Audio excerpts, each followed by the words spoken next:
This episode supported by Stamps.com, where you can buy and print official U.S. postage for any letter or package using your own computer and printer. How cool is that? For a 4-week trial and a special $110 bonus offer, go to Stamps.com. Click on the mic and enter the promo code Colin. Hi, it's the Herd. SeatGeek is always the first place you should go to look for tickets to a game or concert.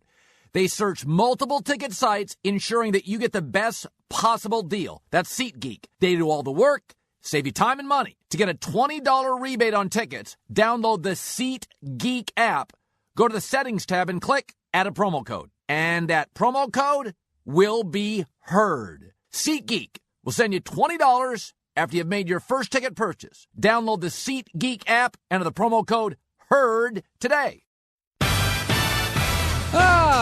This is The Herd. Wherever you may be and however you may be listening, we are live in Los Angeles on iHeartRadio, Fox Sports Radio, and FS1. Christine Leahy is joining me, as always, on a very different morning in America. Very. I am exhausted. I stayed up till 1 in the morning. Did you? Oh, my God, I did not. I wanted to watch every second.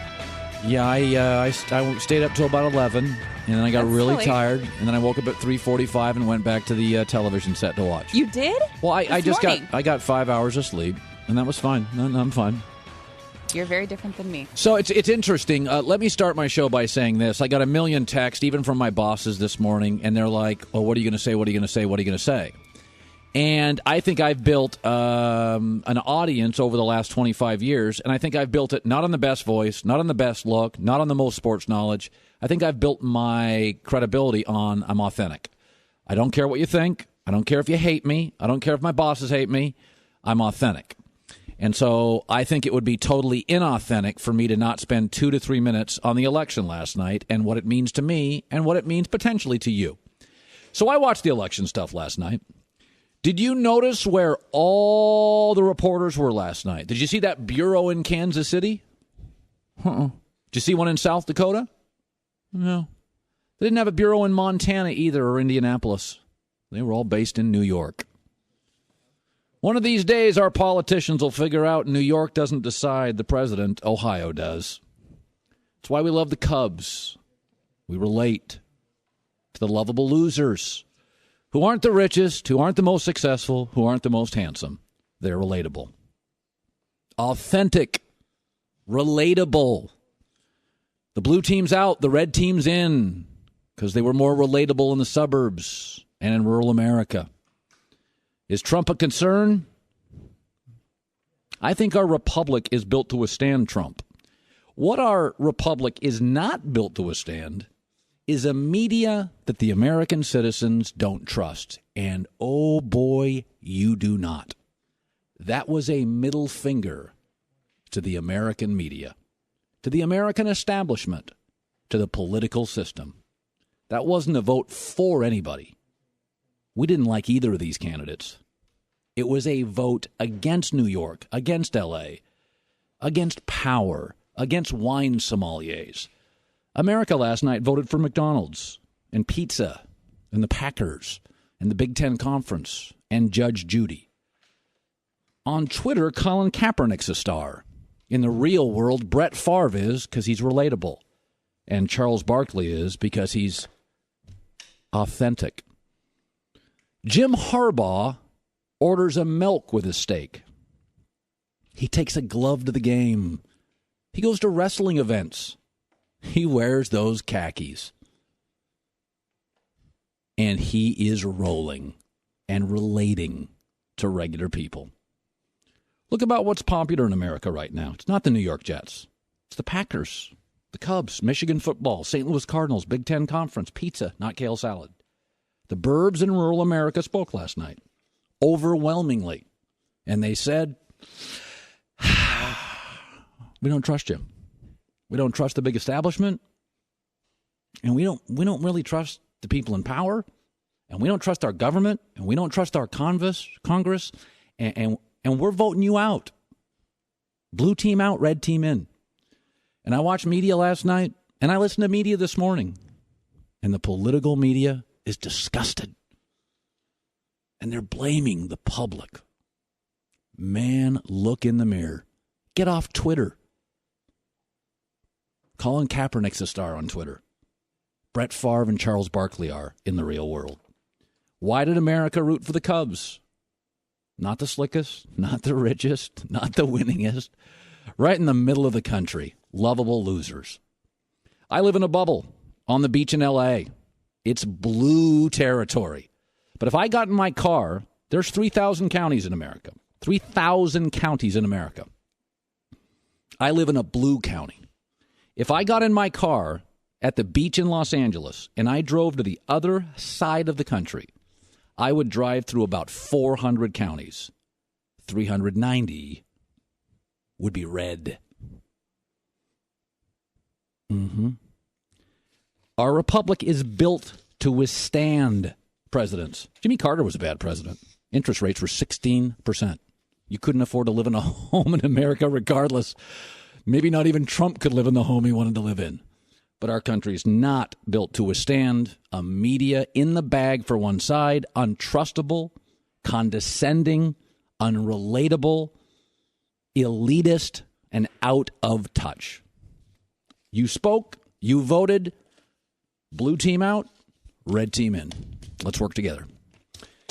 All right, that's how we start our show today. I feel like Bill O'Reilly. Now we'll move on to sports. Sound a little different.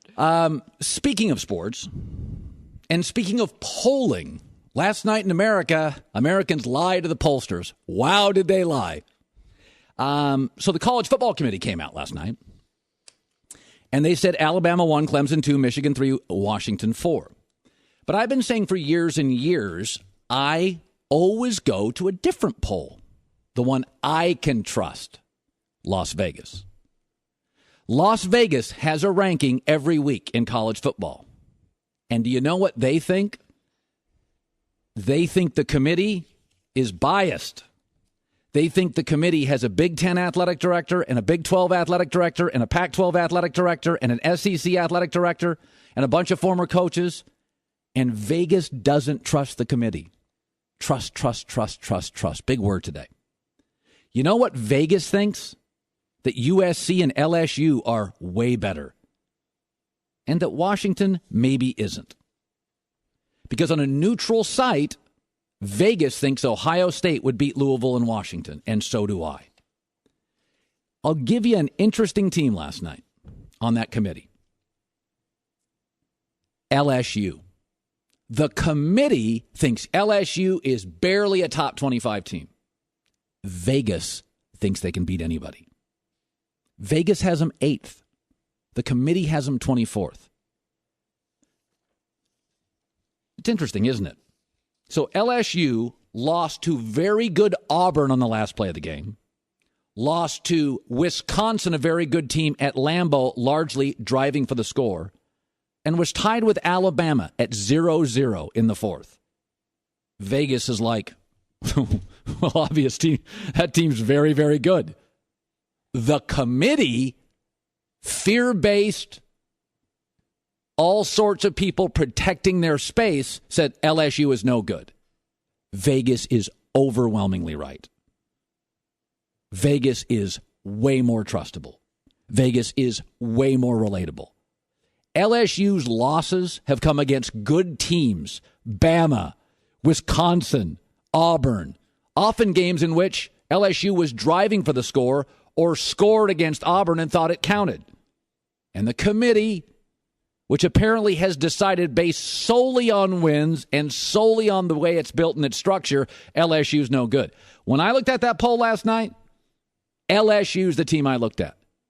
That committee is clueless if they think LSU's the 24th best team in the country. The poll I trust says they're 8th, and I think that's more accurate. Again, be authentic, be relatable, be trustable. Committee out, Vegas in. So there you go. On a very, very weird day where nobody on our staff got sleep. Nobody. Except for you. You're 5 hours. Yeah, I'm tired, but that's okay. I think a lot of that stuff is psychologically tiring, just like watching over and over and over and over. And like to me, I was tired. When I went to bed, I was exhausted. When I woke up this morning, I was exhausted. Yes. I'm tired now. You know what this cup is full of? This is not coffee. This is like Red Bull, quadruple X Red Bull. With a caffeine pill in it? Yeah. It's one of those days. So good to have you in today. Also, I thought about something yesterday that, it's really interesting to me what best is. And I saw a quote from LeBron. You know, best is a funny thing. Best is a strange thing. And I got to get into this. I know I talk LeBron a lot, but I saw a topic yesterday, and it feels so obvious to me that either I'm terribly wrong, completely unrelatable, or I think I am going to say something that is so obvious and everybody should believe it, and I'm shocked if you don't. But I thought about it this morning, and it seems so obvious to me about LeBron. You do whatever it takes to make sure your business runs efficiently, but constant trips to the post office, let's be honest, they get in your way. That's why many people use Stamps.com. You'll be able to spend less time at the post office and more time, growing your business. Stamps.com makes mailing and shipping easy, always has. You can buy and print official U.S. postage, any letter, any package, using your own computer and printer. Stamps.com does all the thinking for you. You'll get exact postage using their digital scale. Plus, Stamps.com will help you choose the best class of mail based on your needs. Join over 600,000 businesses that currently use Stamps.com and never go to the post office again. Seriously, people still go there? Sign up at Stamps.com. Use my first name, Colin, for this special offer. A 4-week trial plus a $110 bonus offer, including postage and a digital scale. Don't wait. Go to Stamps.com. Before you do anything else, click on the mic top of the homepage, type in Colin. Stamps.com, enter Colin. Good to have you in. It is a Wednesday. Many of you sleep deprived, I am sure, including our staff. It's great to have you in. We always appreciate you stopping by our show. Chris Broussard in a little bit. Joel Klatt's going to argue with me. Yeah, I don't. The college poll's mostly okay with me, but I always go to the Vegas poll because I think the Vegas poll doesn't have any agendas other than being right. And I think the committee's doing the best job they can do in college football. I really do think they're doing the best job they can do. I don't think it's a TV show, but they're human beings and they have connections. And Barry Alvarez has friends, and all these athletic directors have friends. And they also have to go back to their little small state or region and defend their vote. And do you think a Southern athletic director is going to give the Big Ten of the Pac-12 a break? No.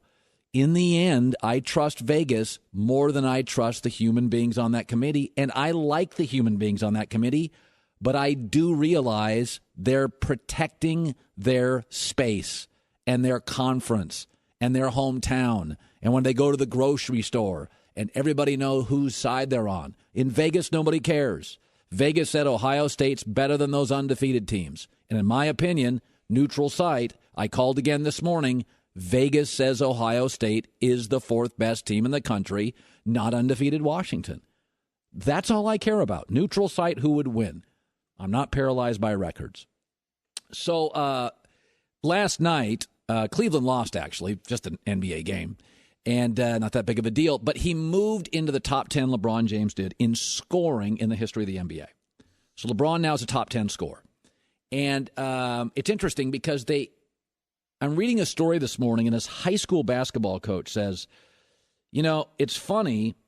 He averaged like 29 a game in high school, but he could have easily scored 50. I don't know why we are so mesmerized by points, but we are. LeBron James said after last night's game, he goes, scoring's not that big of a deal to me. Here's LeBron last night. For me, scoring has never been on my list of goals. Facilitating, getting my guys involved, rebounding, defending, getting block shots and things of that nature. Always ranked above that. And here's what's funny. There is a large percentage, maybe 75% of my audience, who hears that and thinks it's a weakness. We have been fooled into believing that if you just score the most, that's the most important thing, hands down. Well, it depends on what your field goal percentage is. It depends on, do you do anything else? Carmelo scores but gives it all back on the defensive end. Same with James Harden. And I was thinking about this morning. Bill Russell averaged 15 a game, has 11 rings. Magic was never a great scorer, never scored in the 50s, ever, for that entire career. That LeBron James is easily the most valuable player in the league, and he's also the most complete basketball player the planet's ever had. Most of you will not consider him the best player, but he is easily the most complete. He is a much better rebounder, defender, and scorer than Magic. You can't compare any center to him or any point guard to him. He's just significantly more important. Magic didn't play defense like LeBron. Magic can't rebound like LeBron. Magic could never score like LeBron. LeBron scores 20. He could easily score 40. If Magic scored 18, that's what Magic scored. Michael Jordan. Michael doesn't handle the ball like LeBron. Michael doesn't rebound like LeBron. Michael Jordan's not the teammate and get others involved like LeBron. When Michael Jordan left Chicago, 57 wins to 55.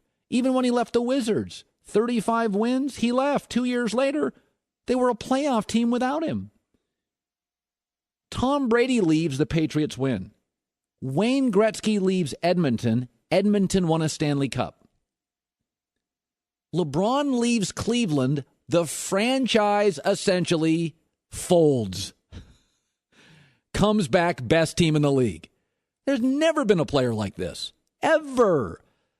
He is such a Swiss Army knife that when he leaves, teams plummet because they have to replace 5 things he does better than everybody on the team.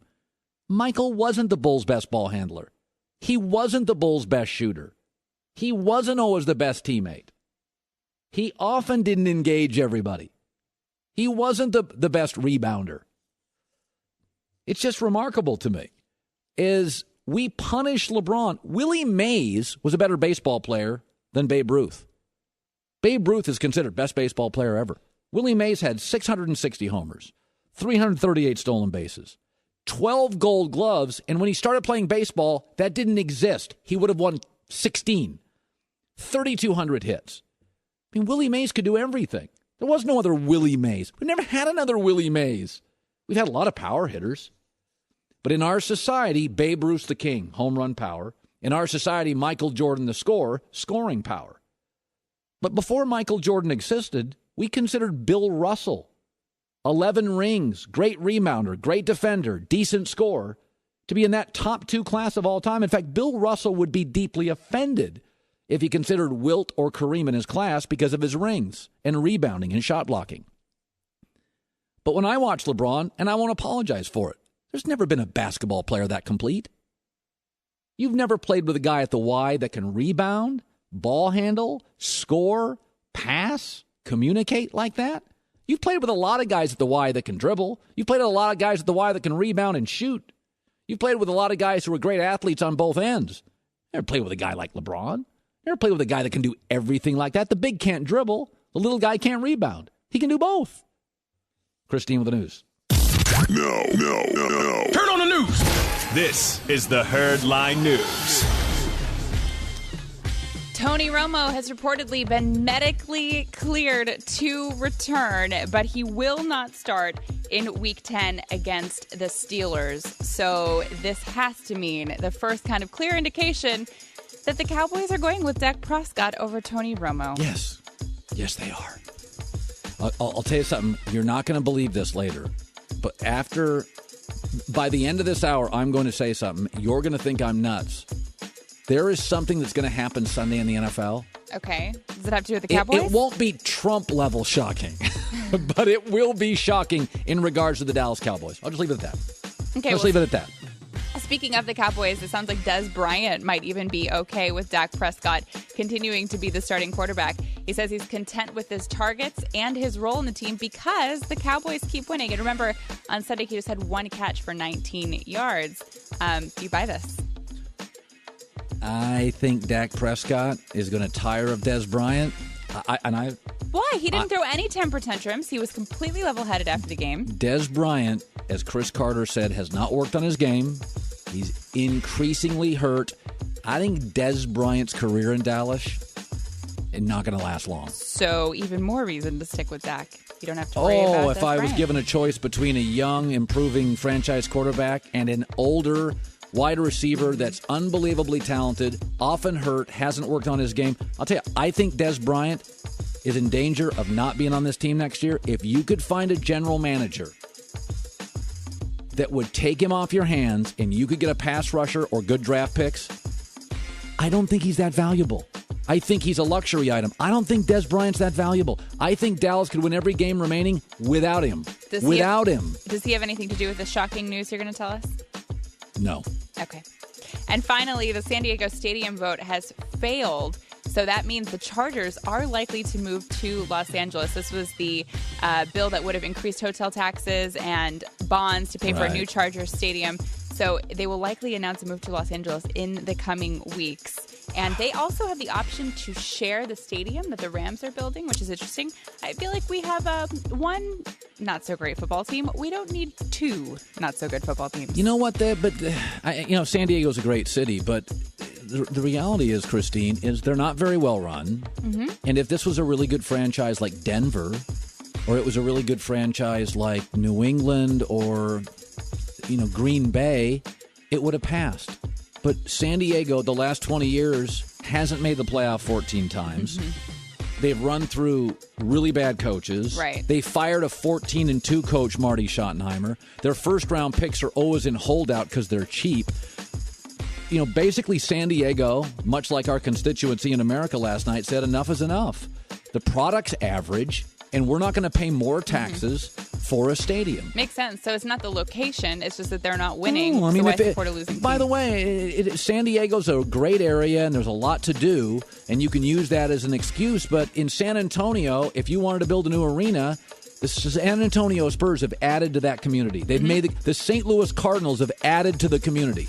The St. Louis Cardinals make St. Louis a better city. San Diego Chargers don't make San Diego any better. Have you been to a Rams game yet? No. Are you going to go? I'm not sure. I just really like watching on my TV. I got to be honest with you. It would be different, again, if the quality of the product was great. For sure. I look at the opponent and see if I want to go to the game. They're boring. Mm-hmm. It's Los Angeles. It's sunny and stuff. Yeah. Christine with the news.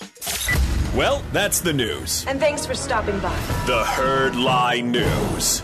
Let's bring him on. Chris Broussard. I was just saying, and I think Broussard largely agrees with me. Chris played college basketball. I said this, and I absolutely believe it, is that we're weird about sports. Willie Mays could do everything, but Babe Ruth's the king. But Willie Mays could run, hit with power, better athlete than Babe. Could do everything. 660 jacks, stolen bases. Yep. But America loves Babe Ruth. Like, America loves scoring, okay? Michael can't handle the ball like LeBron. Michael can't rebound like LeBron. Michael's not the teammate of LeBron. Magic can't defend like LeBron. Magic can't score like LeBron. LeBron scores 28 and could easily score 38. Yeah. If Michael Jordan scored 40, that's what he was going to score. Like, I honestly believe what I'm about to say. The most complete basketball player of my life is LeBron James. Complete. Now, in America, that doesn't mean best, because since Michael arrived, Bill Russell didn't score, and we considered him top 2 or 3 player. He was 15 a game. Yep. But when Michael arrived, everything changed. Is that you had to score, you had to take the shot. LeBron last night says, I've never been a big points guy, and I'm thinking, my audience hates that. My audience is going, guy's a bum, guy's weak, guy's soft.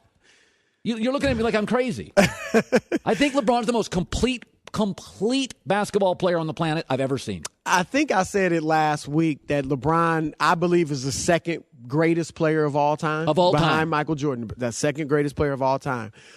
But I can't agree with you. I can't put him ahead of Jordan, even as a complete basketball player. And here's why. Jordan, remember the year Doug Collins experimented with Michael Jordan at point guard, 1988-89. I don't even think he did it the entire season. I don't remember that. Yeah, he had Jordan play point guard for about 2 months, and Jordan racked up triple doubles like it was nothing. And that year, Jordan averaged 32 points, 8 assists, and 8 rebounds. How do you remember that? It's just my job. You're like Rain Man with leather. I don't even understand that you remember that. I had my basketball encyclopedia in the avocado room with me, but no. God. But yeah, so obviously they're both terrific defenders. I would probably give a slight edge to Jordan, but you could say, look, LeBron can guard every position because he's bigger, or at least more positions than Jordan. But Jordan could do it all too. He just had more of a scorer's mentality than LeBron. So I can't quite give you that one. So, Steph Curry the other night was terrible. Then the other night he was great. And my takeaway is Klay Thompson, psychologically, used to get the ball, shoot. Klay Thompson now could potentially think, I'm not going to get these looks. I may take some more bad shots. Are you looking at that Klay Thompson number and thinking to yourself, this could be upstairs? This could not be physical, it's mental. I think it's definitely, it probably is upstairs. I will say this on Klay's behalf. He started slowly last year. Now, he wasn't shooting as badly, but he only averaged like 16 points through the first 17 games. So he's obviously starting a little slower this year as well. But he's getting the same amount of looks, 17 a game, shots, and then basically the same amount of three-point attempts, 8 last year, 7.5 this year. So you're right, he's just missing them. I do agree with you that when you knew you were the second option and you're getting your shots and you can pass some up or you can wait for the great look, that's what he had last year. This year, you're the third option. And now, you may rush a few shots, take a few quote-unquote bad shots that you wouldn't have taken last year. You're not getting the ball just back. So you get it up. Yeah. I think Klay, and I've asked people in Golden State, how's his attitude? What's he looking? They say he's fine. Okay. But Klay, if he begins to think the grass is greener, like look at Harrison Barnes. He's putting up big numbers in Dallas, but they're terrible, right? Klay has to, I hope he understands this, if indeed he ever thinks about, I want to go elsewhere. You can stay in Golden State as the third guy, average between 18 and 20 points, and win championships, be a perennial all-star, and probably end up as a Hall of Famer. Or you can go elsewhere, be on a mediocre team. 26 and 9. Exactly. And who cares? So I'm not saying he's having these thoughts, but I would, if he is, remember, you're James Worthy. That's who you are. James Worthy was a top 50 player of all time. He was a Hall of Famer. Durant and Steph are Magic and Kareem. You're James Worthy. Ain't nothing wrong with that. I've never understood this. So the NBA is a winter league. It's a lot of hard travel. You're getting into town. You've traveled in this league. Yep. You're getting into towns at like 3 a.m, rushing to the hotel, getting up, shoot around. Yeah, it's a lot of work. And by the way, unlike baseball, you're not there for 4 days. You're not there for 4 days. It doesn't matter how nice that plane is. 33,000 feet, a lot of turbulence, land in Cleveland, get off, go to the hotel, 4.5 hours, do the shoot around. Winning's everything.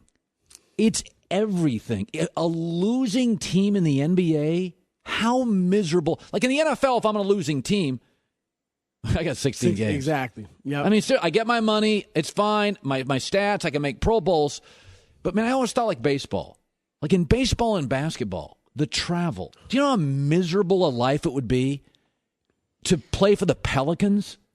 God, that's a miserable life. I mean, the way they travel is very, very nice and convenient. Okay, by the way, our bosses travel. My former boss at the former company traveled. You want to be on a plane 200 days a year? It's still 33,000 feet in a tube. And by the way, and Kristen is right. I mean, the travel is crazy.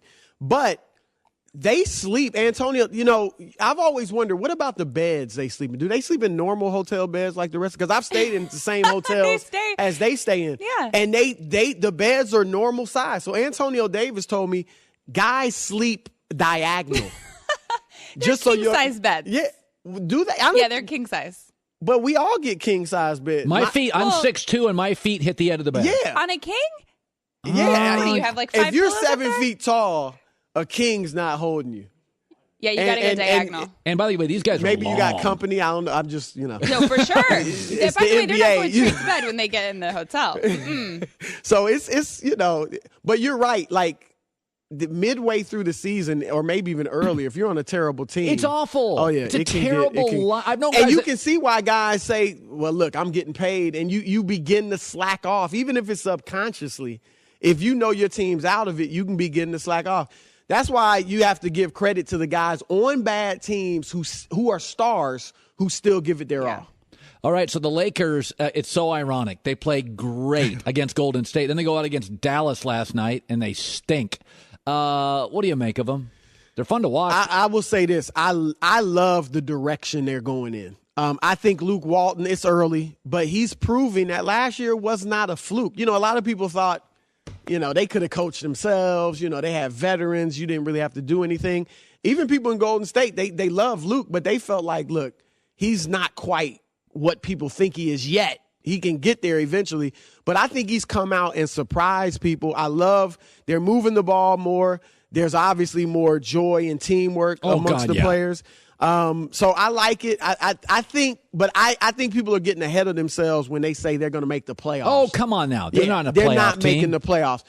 Be happy as you develop a system, change the culture, bring winning into it, and then see which young players can be stars. Can D'Angelo Russell be a star?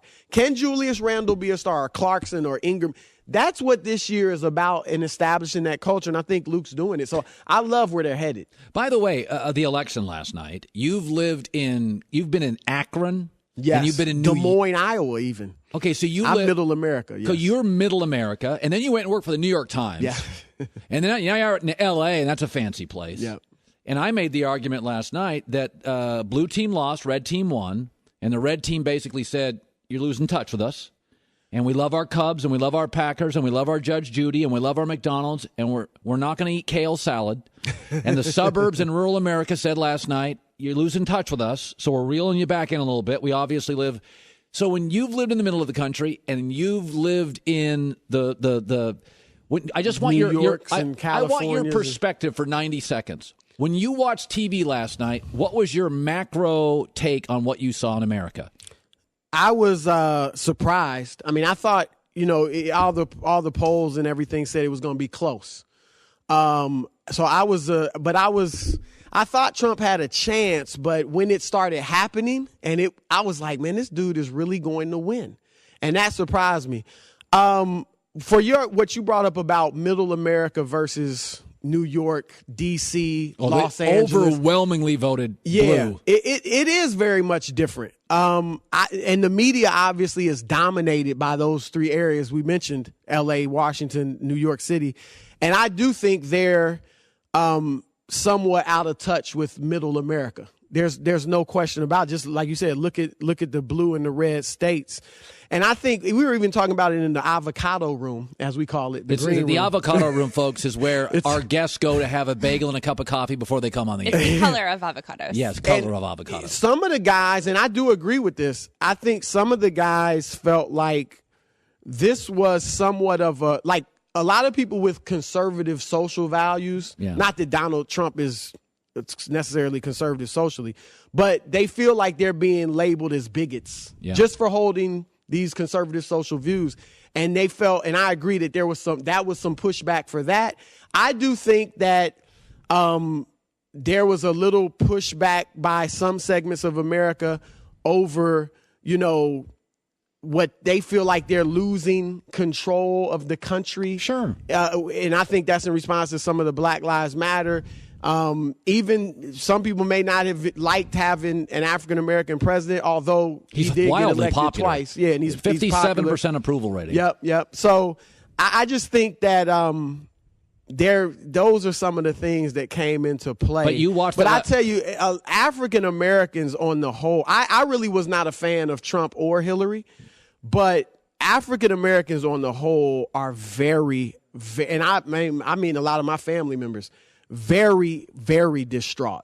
Yeah. I mean, I'm not as concerned, even though I didn't vote for Trump, I'm not as concerned that, tragedy is on the way for the black community. But a lot of blacks are. Mm-hmm. And it's a sad day for much of black America, I'll tell you that. Yeah. Chris Broussard, I live in a bubble, so, in California, there's a lot of antidepressants being passed around last night. That's just kind of. And we can smoke now recreationally. I did that. I think that was easy. If you are freaking out, you can smoke pot virtually everywhere in America now. So you don't even need a license anymore. Good Except the NFL. Yeah, right? Yeah, that is odd, right? Can the Rams? That's weird.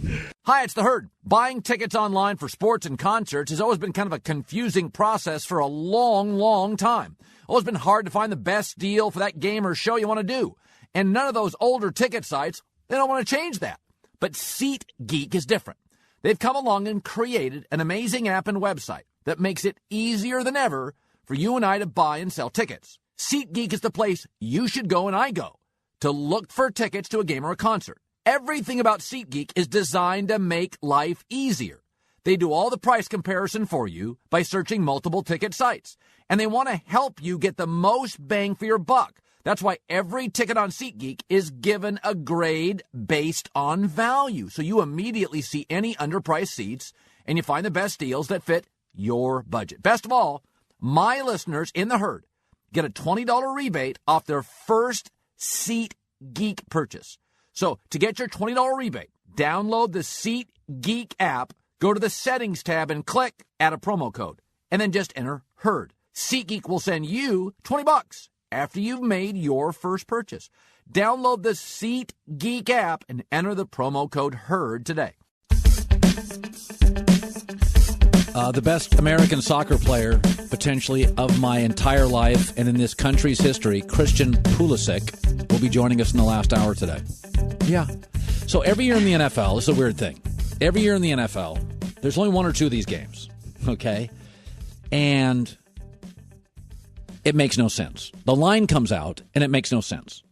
So Pittsburgh's 4-4, struggling mightily, all over the map. Dallas is 7-1, and Dallas leads the NFL in rushing, time of possession, fourth down conversions. I mean, Dallas is doing right now everything right? And yet, Pittsburgh's favored over Dallas. What? That is right on the money. So this morning, I looked at that line yesterday, and I thought, okay, we only get about one or two of these a year, and they don't make sense. That you look at a line, and you think Vegas made a big mistake. How in the world is Pittsburgh favored over Dallas? And then I went, every week I get something. I'm not even sure of the name of it. It's sent to me. It's a Vegas odds sheet. And they give you little hits and who you should take and who you shouldn't. Like an expert? Yeah, well, I don't even know what it's called. It's just I get it from a friend that sends me it. It's been sending me it for years. And they'll have little nuggets that are very interesting. I don't necessarily always buy their picks, but I think it's pretty interesting stuff. They always have one or two really good gems. They have Pittsburgh crushing Dallas. They said it's a circle the wagons game for the Steelers. Big Ben got the rust off on the road, but when he's at Heinz Field, he has a 51-13 touchdown to interception ratio in the last 2 years. The Steelers, unlike the pathetic Browns, can exploit Dallas's banged-up secondary, Mo Claiborne, Barry Church out, and the Steeler defense has got better in recent weeks. And this is what's really interesting, is that Dallas now on this, we called this morning to Vegas, is getting 90% of the consumer's money. Whenever that number goes above 80, wise guys go the other way. 90%. There may not be another game this year where more people have bet on one side. When they do, the sharps, the wise guys go the other way. 90% of the money's on Dallas. Remember, Pittsburgh's 11-3 in the last 3 years in November and December at Heinz Field. This game's much bigger for Pittsburgh, and here's a really interesting number. Each of Dallas's last four opponents have completed over 70% of their throws. So Big Ben, after being humiliated, comes back home, public overwhelmingly on Dallas. Vegas says Steelers win this game. Believe Vegas. Believe Vegas. This is the one, and they don't happen often. They don't happen often. It doesn't make any sense. Vegas knows what they're doing. Dallas is giving away completion after completion. And Big Ben will take advantage of it. By the way, Pittsburgh's not playing well. Big Ben yesterday was on radio in Pittsburgh, said, hey, don't worry about it. I couldn't do the Aaron Rodgers relax. I'm just going to say it's halftime. We've had a lot of great second halves in my career and in Pittsburgh Steelers history, so whether it's a half of a game or a half of a season. So it's not over yet, and I look forward. I'm excited for the second half of the season. Second half of the season. You know, I just saw this number, Christine. This is interesting. I just saw this number. Did you see the Wisconsin turnout number last night?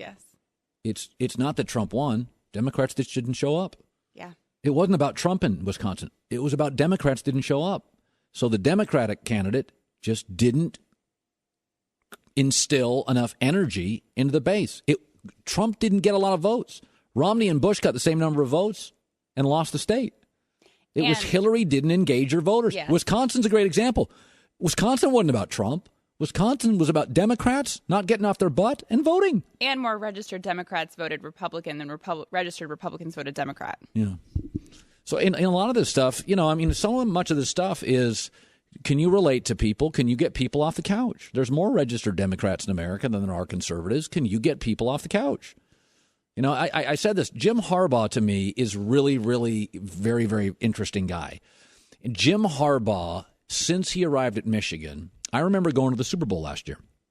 So it was in San Francisco. We were doing our show from the convention center in San Francisco, and it's, you know, that's the way it works. Media day generally, you go to this big convention center, and one of the things that was really shocking, you know, there's a bunch of guests, right? They're all NFL guys. Hey, there's Dan Marino, there's Drew Brees, there's Brett Favre, and they're all pitching something, right? Joe Montana, Ronnie Lott, you know, they're all pitching something. Marcus Allen. The only college coach that was there was Jim Harbaugh. He wasn't pitching anything. Jim Harbaugh goes to these wrestling shows. Nobody else does. Jim Harbaugh takes his glove and goes to the Cubs game. Nobody else does. Jim Harbaugh has milk with a steak, puts it on Twitter, gets talked about for 3 days. Nobody else does. And Jim Harbaugh was the only coach, only college person I saw in San Francisco for a week. No reason to be there. But Jim Harbaugh's like, I'm just going to get in a plane and go. I'm going to hang out, and I'm going to go on the Herd, and I'm going to go on, probably went on Rome's show, probably went on Patrick's show, probably went on Mike and Mike, probably went on all the shows. I mean, I don't watch, but probably did. Didn't mind, probably did the other ones. He worked. Gets people engaged. Wrestling, khakis, Cubs game, Super Bowl, work, on a plane, traveling, let people see you, connect, touch people. That's how you win elections. That's how you win elections. Joel Klatt will argue with me. I've heard Eric Mangini's got an amazing thing today. Like, you're not going to believe what he's bringing to the show. 1 down, 2 to go. It's the Herd. This is the Herd. Wherever you may be, however you may be listening, live in Los Angeles on iHeartRadio, Fox Sports Radio, FS1. Led the show an hour ago, 4 or 5 minutes. My thoughts on the election last night. You can go archive it. I'll put it on the podcast today. You know, it's funny. Even though the Republicans won last night, everybody's like, oh, the country's getting very conservative. Did you see how many states legalized pot last night? That wasn't a referendum against liberals. It was a referendum against their candidate and the media and the establishment and the same old. There's like pot, Massachusetts now. California, everywhere. Like, there was pot all over ballots in this country. And most of it was legalized. 10 years ago, would that have been a real conservative thing to do? Not really. The country's changing. Back, forth. Pendulum swings. Left, right. Blue team out. Red team in. A lot of people freaking out. Listen, man, I root for America. Whoever it is, I'm on that side. Even if I didn't vote for the candidate, I'm rooting for the country. When you really need to be there, you really need an Interstate car battery. Auto techs prefer it. Outrageously dependable. InterstateBatteries.com. Interstate Batteries. So I was listening to this. There's this thing in Los Angeles about Jared Goff. And, everybody's like, I can't believe the Rams aren't playing Jared Goff. You know who's really screwing Jared Goff's rookie year up? Is Dak Prescott. If Dak Prescott wasn't playing right now, if he wasn't playing, If Tony Romo did not get hurt, then here's what we would see from young quarterbacks in the NFL. Paxton Lynch not playing, Carson Wentz hot and cold, Jameis Winston not necessarily playing well, Marcus Mariota not winning enough, Andrew Luck with a losing record. I mean, the reality is Dak Prescott's success is making everybody go, where's Jared Goff? If Dak Prescott wasn't playing, Paxton Lynch wouldn't be playing. If Teddy Bridgewater didn't get hurt at practice, Sam Bradford deal, Carson Wentz wouldn't be playing. So why should the Rams rush Jared Goff to start? The only reason the rest of these guys are starting is because of injuries. Teddy Bridgewater gets hurt. Uh-oh. Minnesota says, Philadelphia, we'll take your quarterback. Carson Wentz plays. Tony Romo gets hurt. All right, let's play Dak Prescott. If it wasn't for 2 injuries, we wouldn't care about Jared Goff because none of the young quarterbacks will be playing. But now because of injuries to other teams, I'm supposed to believe you've got to change your entire game plan on Jared Goff. Now, Brett Favre was on Sirius XM yesterday talking about what to do. Should he play? Shouldn't he play? Not knowing Jeff Fisher all that well, I think he probably feels like he could do more harm than good, maybe, with Goff. And I think he feels confident enough in Case Keenum that he's doing a good enough job considering the circumstances and the cast around him that they can win, and that playing Goff at this point would really send a message that our season is probably over, and that's nothing against Goff. Listen, I do think you can improve without playing. Aaron Rodgers got really good without playing. Jimmy Garoppolo got pretty good without playing. How does a concert pianist become a concert pianist before the first concert? Practice. I watched the movie Whiplash. I mean, the reality is you can get good at practice. You're not going to become a Hall of Famer at practice, but I think psychology plays a level in sports, an important facet of sports. It's clearly a dynamic, the psychological dynamic. If you put him out there before he's ready, that, in a crisis situation, that is not good. But the only reason we're on Jared Goff is because of injuries on other teams. If Tony Romo doesn't get hurt, if Teddy Bridgewater doesn't get hurt, none of these young guys are playing.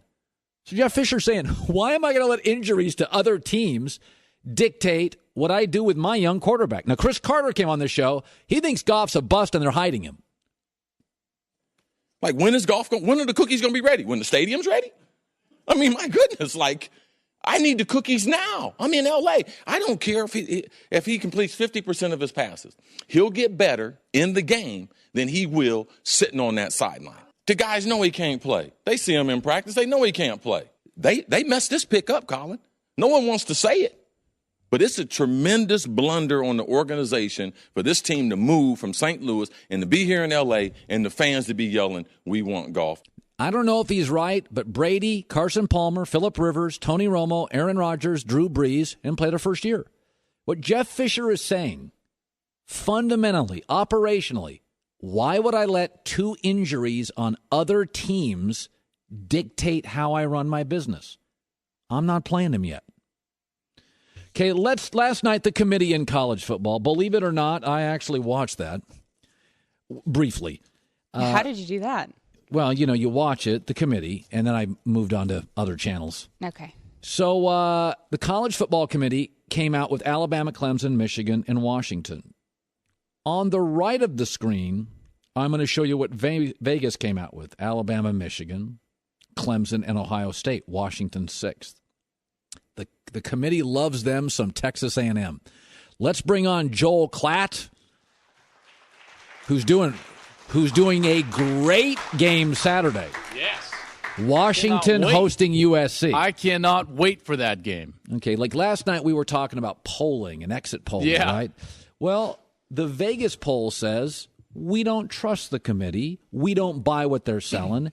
We think LSU and USC are good. We don't buy Texas A&M, Washington as much. Why shouldn't I believe Las Vegas? Well, I think Washington is a very balanced team. They might not have played the schedule that maybe Vegas wants to see, but I completely disagree with Vegas on this point. And I understand those buildings didn't build themselves, but you have to understand one thing about Washington. They play a very specific style of football. It's the Boise State way. It's the Chris Peterson way. They're going to pound it in the run game. They're going to launch it over the top. They've got great personnel. They're balanced on defense on all three levels. They've got a great defensive line that can get after the quarterback.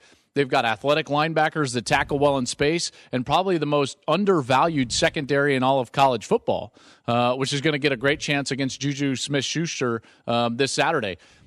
Offensively, Jake Browning's the best pocket quarterback in college football. He attacks the defense down the field. John Ross has 14 touchdowns. Pettis has 11 touchdowns. They can run the ball with Gaskin. So all due respect to Las Vegas, Washington's one of the 4 best teams. There's not a doubt in my mind. They've been dominant. And those other teams, they have been good at times and great at times, but they've thrown out some real stinkers. And I think in life, you're only as good as your weakest link.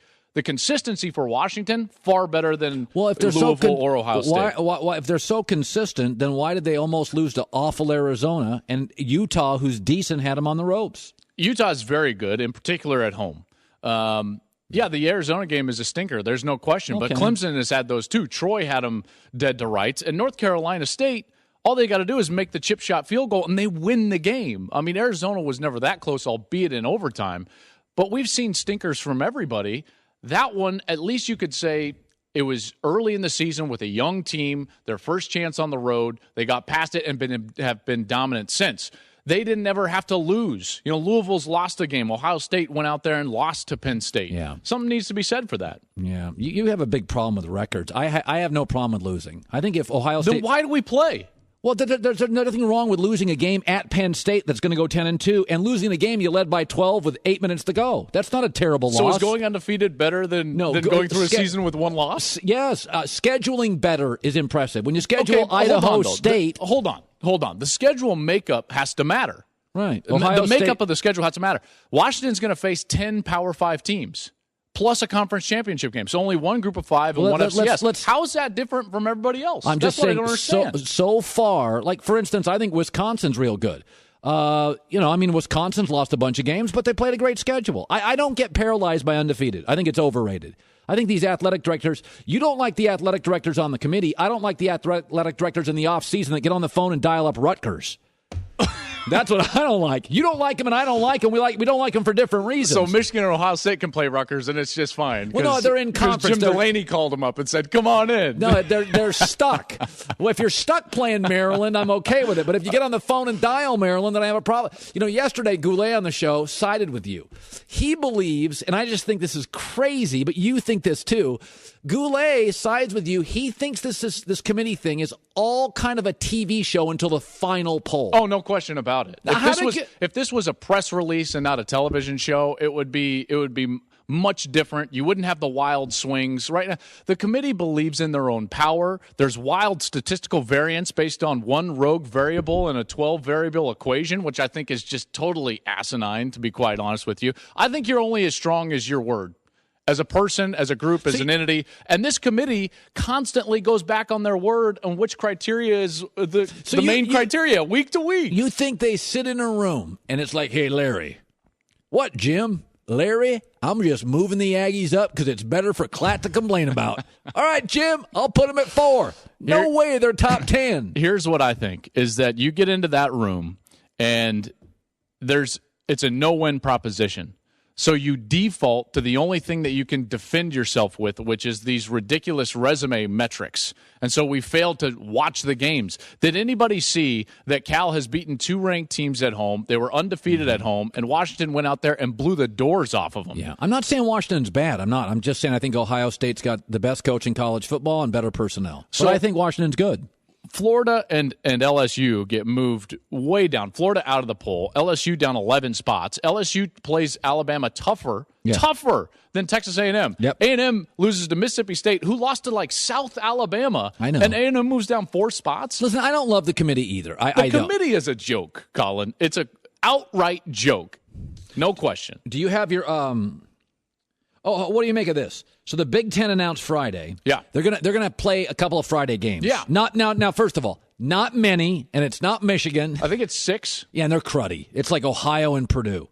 I mean, I work at this network I won't watch. They're not very good games. Okay, so are you bothered that the Big Ten is saying for business, we're going to bump some high school football? No, I think that it's the nature of the beast. high school football is played on all nights. I mean, you've got Thursday night high school football games. You got Saturday high school football games in some states.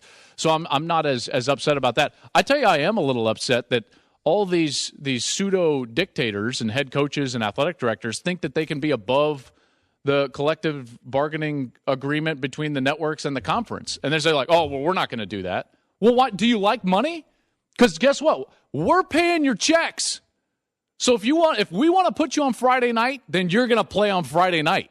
No one's bigger than the television networks in college football. I can't stand it. This coach saying, well, I'm not going to meet in person with the broadcast team. We're not going to play on Friday night. We're not going to play in prime time. That guy makes Do you like the checks or not? Yeah, there's a reason Harbaugh's making $9 million a year. Yeah, you're right. Because why? Because the networks pay the Big Ten obscene amount of money. That's right.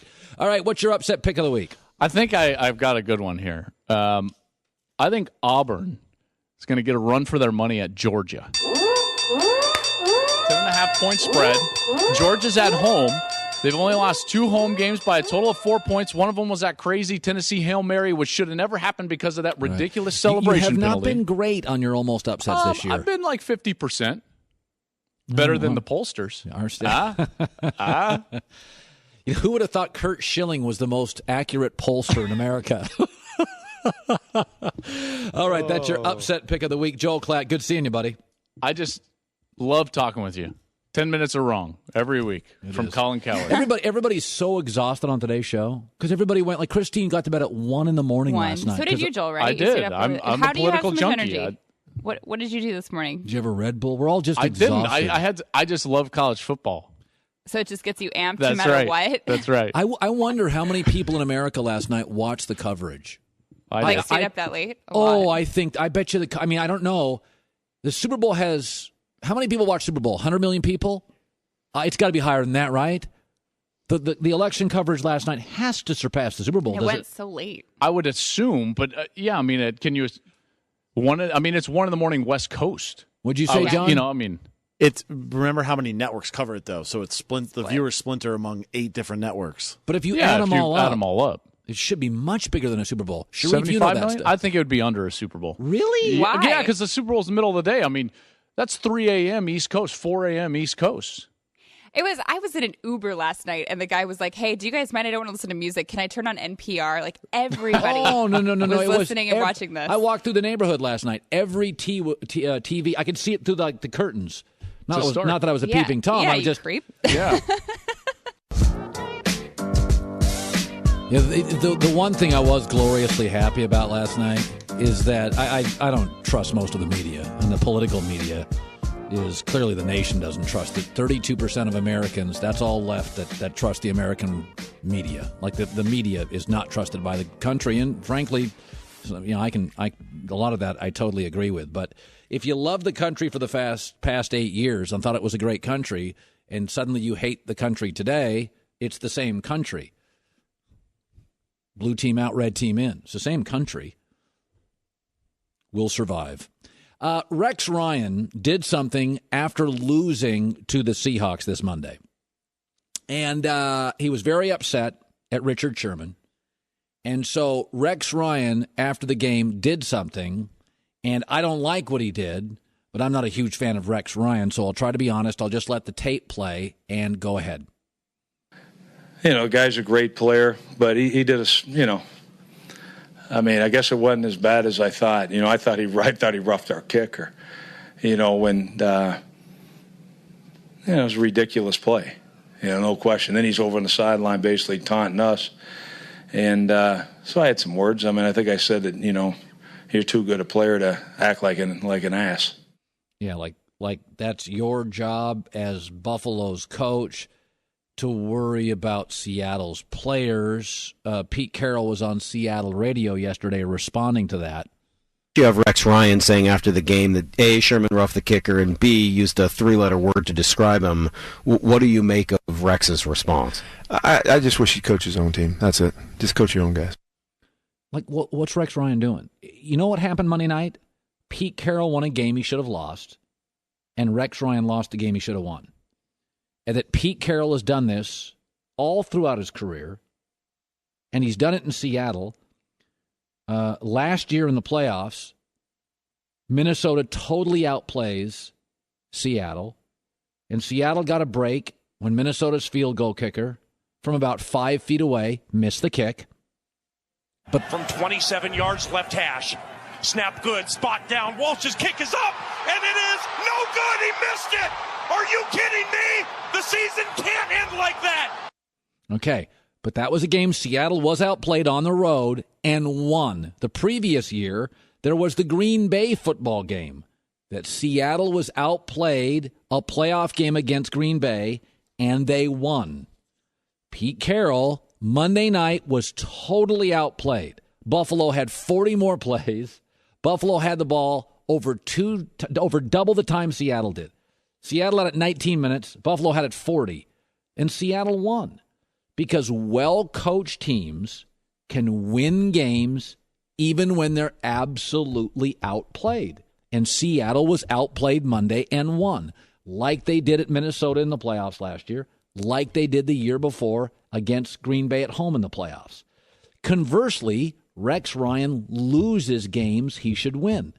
He loses a lot of close games. In fact, since he arrived in Buffalo, he's lost 7 of 10 games decided by a touchdown or less. He's lost 9 of 12 games decided by 8 or less. And by this year, Buffalo's 5 losses, 4 are by 1 possession. What does that tell you? That Rex Ryan's not good with efficiency, not good with details, not good in close games. He's worrying about stuff he shouldn't be worrying about. That's what Monday Night Football was about. It wasn't about the officials.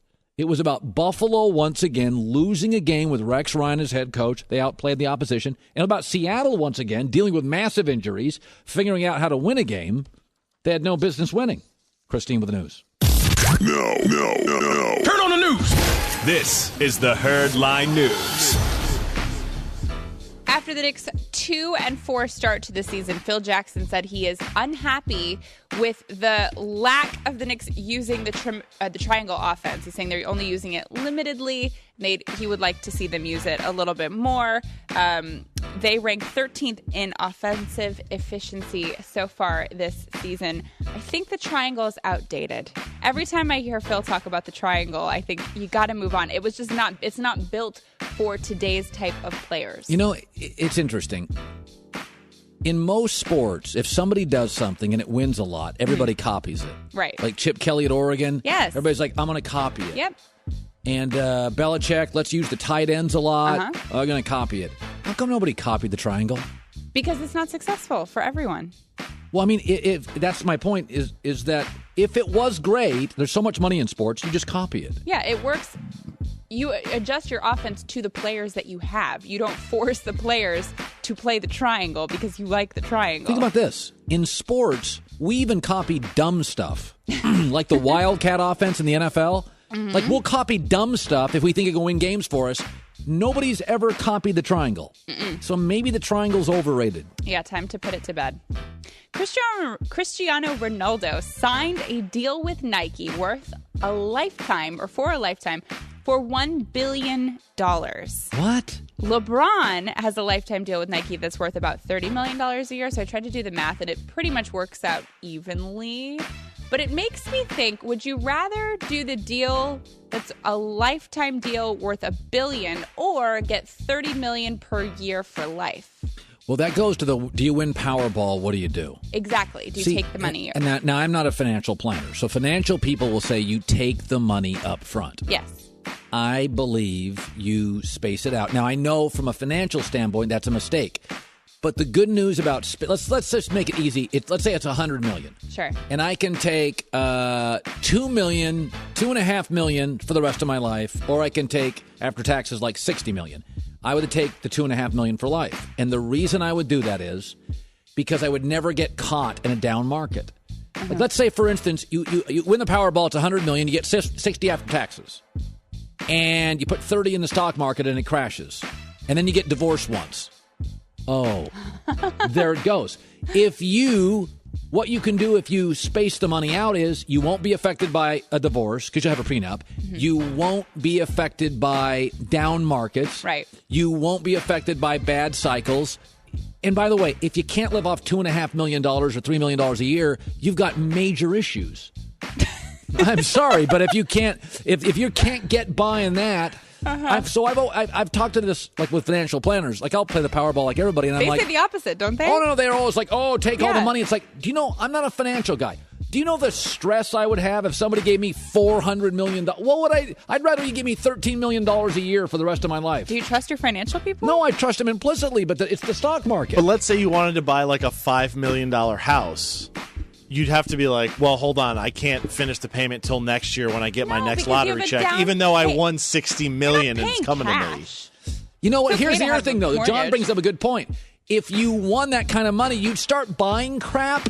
Because you'd be like, I can't keep $20 in my wallet. $60 million in my bank account. I'd be like, I'm going to buy another boat. Do you need it? No, but I got a lot of cabbage on me.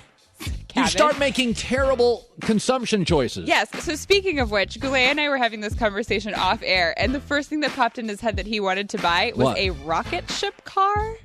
I don't even know what that is. Just some car that goes like 300 miles an hour. A fast car, because you're going to go. Or one that actually flies. I don't know. If I had $1 billion, I might try to have a flying car. If you had that much money, you don't think it would affect? I would rather have some limitations on what I think I'm a pretty disciplined guy. Yeah. If you gave me $400 million, are you kidding me? What would you buy first? Houses. Multiples? Hawaii on the beach, Santa Barbara. I just couldn't control Monopoly. myself. You would just put up a house everywhere. I'd make Oprah look like a pauper. I'd just be buying property everywhere. Jets, property. I couldn't control myself. Well, Cristiano Ronaldo and LeBron can do that, I think, with their new lifetime deals.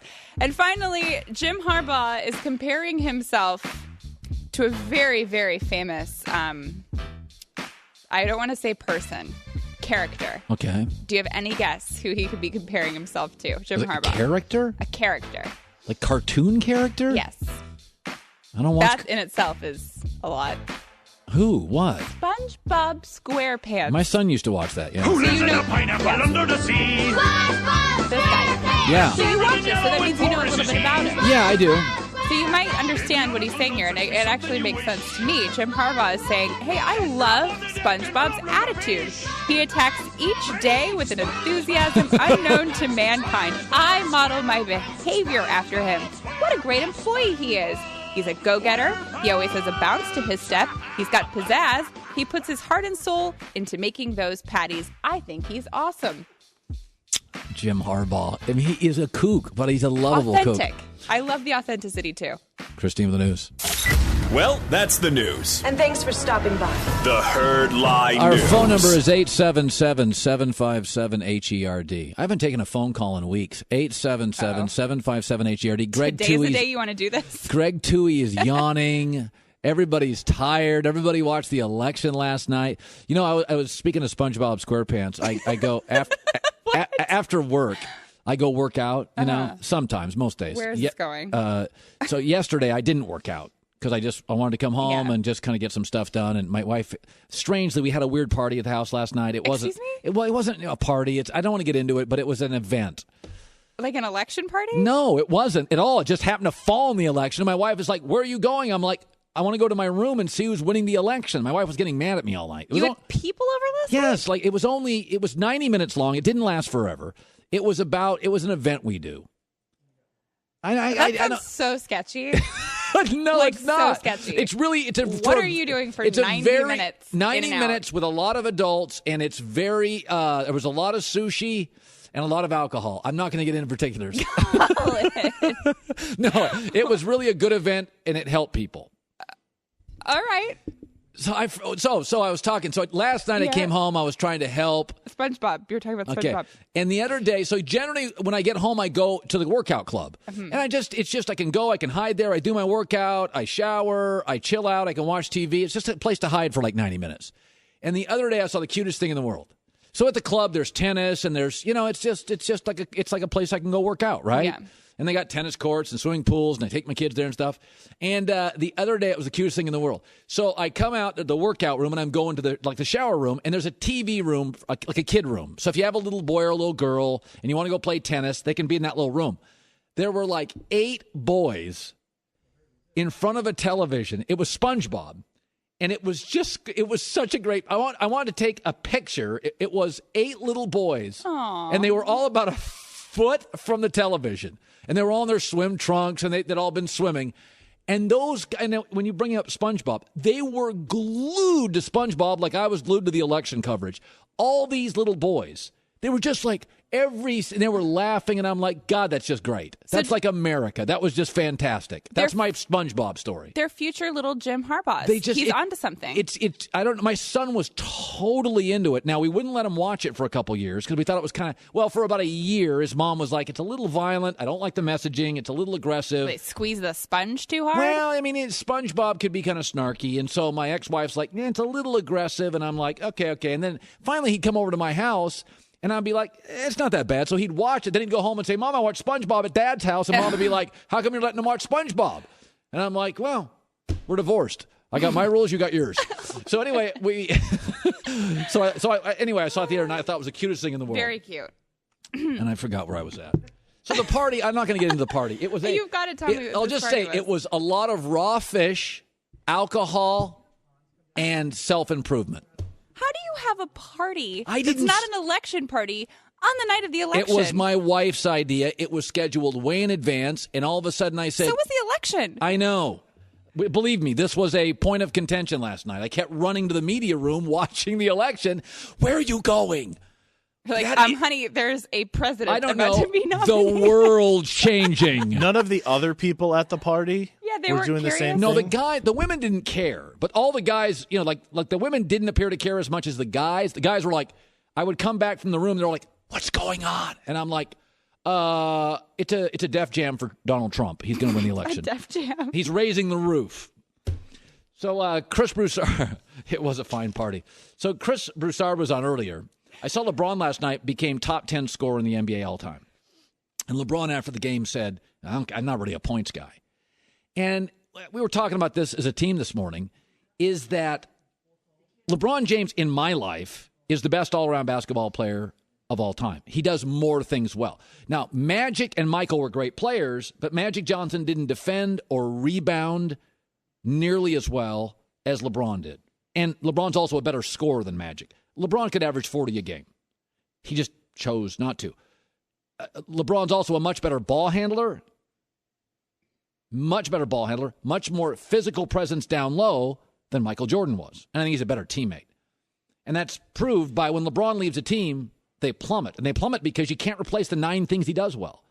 He shoots well. He scores well. He rebounds well. He assists well. He defends well. He teammates well. He shoots free throws well.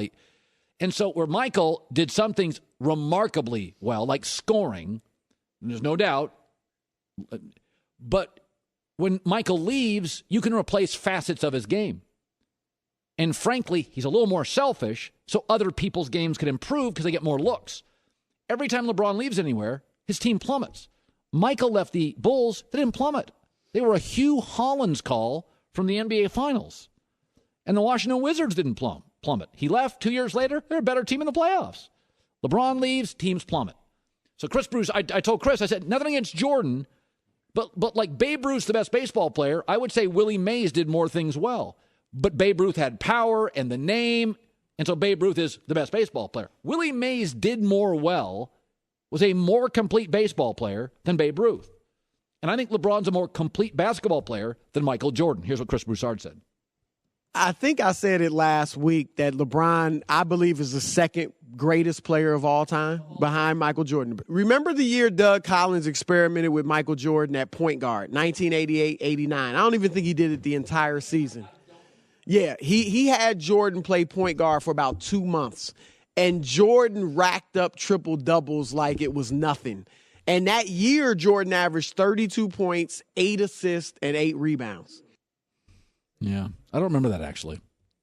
I don't remember Jordan playing point guard. Really? Well, that's like, first of all, 88, that's like 25. I was 2. Yeah, like 1988. I got out of high school, 82, out of college at 86. I was in Las Vegas making $8,000 a year, playing the slots at Circus, and dating a girl named Kitten. I don't remember anything. Seriously, I don't remember. I don't remember anything about 1988. I was poor and single and stupid. all the time. I was dumb 24/7 a day. I was just dumb all day long. That might have been on Kitten. Whatever. I was thinking about this, how it's a very weird vibe here at work today about how like the country feels like it's changed. But if Dak Prescott went out this weekend and got smoked, let's be honest about it. If Pittsburgh won 37, because Dallas gives up some passing yards. If Dallas went out this weekend and lost 37-10 and Dak was terrible, wouldn't we talk about next Monday it's time for Tony Romo? I mean, honestly, wouldn't we? That's not a hot take. I think we would. I mean, this things change, man. Here's what you got to be in America. You got to be nimble. You got to be nimble politically. You got to be nimble personally. You got to be nimble emotionally. You got to be able to move. Things changed. America changed last night. Be nimble. I mean, if Dak Prescott goes out and just looks like garbage, Jerry Jones is thinking, Tony Romo's ready to play. That wouldn't be unreasonable. That wouldn't be unreasonable. The other thing that I saw last night, there was a real disconnect between the American media and the public. I'll tell you, on sports, we've had a similar situation. Sometimes the media cares about something and the public does not care about it. The concussion issue, the public doesn't care. The public doesn't care about concussions because the public figures caveat emptor. If you play football, you know it's violent. Like NFL fans, every single beat guy I bring on, like Peter Schrager, he'll say, I'll write a story on that. No downloads. Nobody cares. The media's like, oh, the NFL concussions. This is terrible. It's unbelievable. It's killing players. It's not killing players. There would be a bunch of zombies walking around the country. I know 50 guys who have played in the NFL. None have had CTE. It's you have to be concerned about it, but that's one of those stories where there's a disconnect between the media and the fans. The media is enamored with it. That movie came out, Will Smith concussion. Nobody watched it. Nobody cared. I mean, they released it at the perfect time. Wasn't it released in like December, heart of the NFL season, when people go to movies, when they're Christmas shopping? Nobody watched it. We see this all the time. We saw it last night in America. There's a disconnect between the American political media and the American citizenry. There was a disconnect. One of the things I've always said on the show, Christine, I largely think outside of the home run derby in baseball, which I think is just stupid, and outside of the Pro Bowl in football, which I think is absolutely ridiculously unwatchable, I pretty much watch what America watches. I watch a lot of NFL, major college football, March Madness, LeBron James, Golden State Warriors, NBA playoffs, World Cup soccer games that are of note. And like if there's a UFC fight or a big boxing match, I'll watch. I pretty much watch what you watch. My job is to mostly, as I said many times on this show, you drive the bus. I'm the passenger, you're the driver. If you don't like a topic, I'm not going to talk about it. I don't talk hockey. You've told me you don't care about hockey. I don't talk tennis. I don't talk lacrosse. I don't talk regular season baseball because I know the numbers. I see the data. When you do polls, the data says you're not interested. So, but I in sports, I was thinking about this morning driving to work. What a disconnect between the American public and they lied to the pollsters. Those exit polls, people just lied. They either avoided them or they lied to the media. And I'm thinking, well, that's because sometimes we don't listen to our audience, and our audience cares. Like one of the things I refuse to do is beat up on the NFL. I've watched a lot of my contemporaries, I've watched a lot of my peers in this business go anti-NFL. Why? The numbers are 4 times everything else. People like to bet it. My friends watch it. The games are competitive. I mean, I wish we had a little better Monday night matchups. I do think those Thursday night games have been mostly awful. I mean, I'll admit that. But I've seen a lot of people go anti-NFL. That's just stupid. That's just dumb. Yeah, the ratings are off 15%. Part of it's politics. Part of it is Peyton Manning left and Brett Favre left and Big Ben's not playing and Tom Brady. I mean, some of it's that. The AFC right now has got a lot of bad teams. It's not very good. And AFC not very good. New England's good. But if I said to you right now, second best team in the AFC, I don't even know the answer to that. Honestly, what is the answer to that? I watched Buffalo in Seattle on Monday, and I was like, there are moments. How many AFC teams on Monday would have gone to Seattle and outplayed the Seahawks and had 40 more plays? How many teams? How many teams in the AFC, not named the Patriots, would go to Seattle and double the time of possession? I was sitting there and thinking, I think Buffalo, Buffalo's got Rex Ryan and Tyrod Taylor's not a world-class quarterback. Buffalo can play with anybody in the AFC. Buffalo can play with anybody in the AFC. I watched the Dolphins 2 weeks ago. The Dolphins' offensive line now is all patched up. Miami can play with everybody except New England. So I think this happens sometimes. The media disconnects with the public. Now and by the way, it's not easy. Last night, 100 million people voted. It was right down the middle. The popular vote was right down the middle. We have a very divided country. Like the blues getting bluer and the reds getting redder. So we're a very divided country. I just want us to all work together. I'm rooting for America more than a political party. And but there are times there are a disconnect. You have to listen to your consumer base. We're all running a grocery store here. Keep it. Don't outthink the room here. Go milk, go bread, go mustard, go ketchup, go fruit, go bakery. Don't go crazy here. So I'm not going to bash the NFL. The product is not as bad as everybody's saying. Too many of the sports blogs have gone anti-football and anti-NFL, and they just constantly lament concussions. The American people are not evil. If we had players dying every Sunday, if we had former players constantly dying, walking around like zombies, people would demand legislation, and people would watch the concussion movie, and people would stop going to games. You have to trust your fellow citizens. We're not a country full of evil people. But people look at football and think, I know, I played football. I don't have CTE. Troy Aikman played football. He had some concussions. He's very lucid on the air, great broadcaster. Our TV sets are full of broadcasters. This network, that network, the other network, NFL Network, ESPN, Fox, CBS, NBC. All these networks have pro football players, former players. Some had concussions, some didn't. They're not walking zombies. So I think that story to me has been a disconnect. The media, which tends to lean left, you watched that last night, the media is all in on this concussion story. The public doesn't care. And frankly, the media is missing the mark on the concussion story. It's not as big as the media thinks. Yes, be careful. Yes, but anybody that plays football knows what they're in for. And by the way, you can quit your college team at any time. You can quit your high school team at any time. You can quit your NFL team, Chris Borland, at any time. You have the freedom to quit. You have the freedom to withdraw, to give somebody else your scholarship. That's a freedom you have. And I've never bashed a player one time for leaving early. Ever. Chris Borland, I said, I think he got some games left. I think he have some years left, but I didn't bash him. I like when players control their bodies and control their careers. Last hour, it's The Herd. This is The Herd.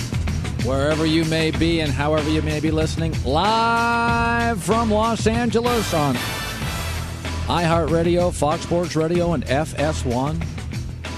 I want to thank Christine Leahy, who went to bed last night at 1 in the morning and then woke up at, I imagine, 5:15 in the morning. Yep.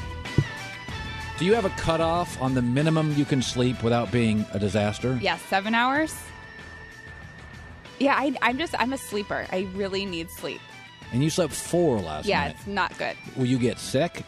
I already am sick. I've been sick for like 3 days. All right. But it's cool. I've got this, and I took drugs this morning. So you took drugs this morning. Did. And yeah. I had a weird party with fish, alcohol, and self-improvement. I mean, like the ideas that are going through my head of this party. My wife hosted a party, didn't realize it was election night, and it ended up with election night is planned years actually in advance, not even just like a couple of days or months. It's something really weird, isn't it? Because the way you say it in such shame, I feel like it's something you want none of us to know about. No, I know exactly what it is, but I'm just wondering, is it an extension of that other thing you told me? Yes. Okay. Yeah. All right. Yes, let's get vaguer. The Herd brought to you by TrueCar. Save time and money. Download their mobile app. Configure the car you want. See what others paid for it. You can save $3,000 off MSRP. Let's bring in Eric Mangini, the former Jet head coach and Browns head coach, Patriot defensive coordinator. By the way, you were a tight end coach with Harbaugh, right? I was. Can you spend a couple minutes on Harbaugh with me here? Sure. I can. Okay. So I was with him for 2 years. So I worked on. I've never as a talked consultant to you the first year. I've never talked to you about this. Did he like SpongeBob back then? We didn't cover that. So I'm not. I didn't know that he was a big SpongeBob fan. Some coach told me there's a big division about Harbaugh because he's kind of different, right? And some coach told me he doesn't. Now, it may change in college, but the other day, he's at a Cubs game on a Wednesday, and Dave Wannstedt said, I thought they had the week off. And he said 2 days later, he's coaching on the sideline. So he clearly took the day off. And he's like, that's remarkable. That doesn't happen. Coaches, when they play, just take a day off. Somebody told me a year ago that Harbaugh's different. He doesn't hold as many meetings as other coaches. Is that true? Well, I've been probably to the other side of that extreme where there were a lot of meetings. Does he hold as many as I was used to? No. But the idea of Jim Harbaugh not working hard or no, it's not a not working relaxing, hard. It's sort of contrarian that he's very time efficient, does what he does, doesn't waste time, doesn't need 9 meetings, can use 5. Well, there is an element to that. But the thing that strikes me the most about Jim, no matter what you feel about him, what you see is who he is. There's a sincerity to his personality. And so many coaches I've been around have talked about, I love football or the love of the game. He is the extreme of that. He's the guy that when we'd come back during training camp, couldn't sleep the night before because he was so excited to get back to work. It's incredible. It's like nothing I've ever experienced in terms of his passion. So just even the great coaches you work around, you've never seen anything like it. Different. It's almost like a young, like a childlike enthusiasm for the game, and then it's so sincere it resonates with the players. It's amazing. Eric Mangini, Jets-Browns head coach. Pete Carroll and Rex Ryan traded shots last couple of days on Richard Sherman and the Bills kicker Dan Carpenter. I like Pete Carroll more than I like Rex. Now, that's easy to say because Pete's won more and Rex has won less. But I don't like, Rex Ryan taking shots at Pete's players. I'm not a big fan of that. So here's my thing. My takeaway on Monday's game was, forget the officials. It was another game where Seattle should have lost. Buffalo had 40 more plays, double the time of possession, ran the football with success, and they lost the game. Rex Ryan's lost, of the 10 games at Buffalo, touchdown or less, he's lost 7. Whereas Pete Carroll keeps winning all these games. Minnesota last year should have lost. Green Bay the year before should have lost. Monday night should have lost. Good coaches win games even when the team's not great, and less great coaches lose games they should win. Okay. So now, were those numbers with Pete consistent when he first started in Seattle?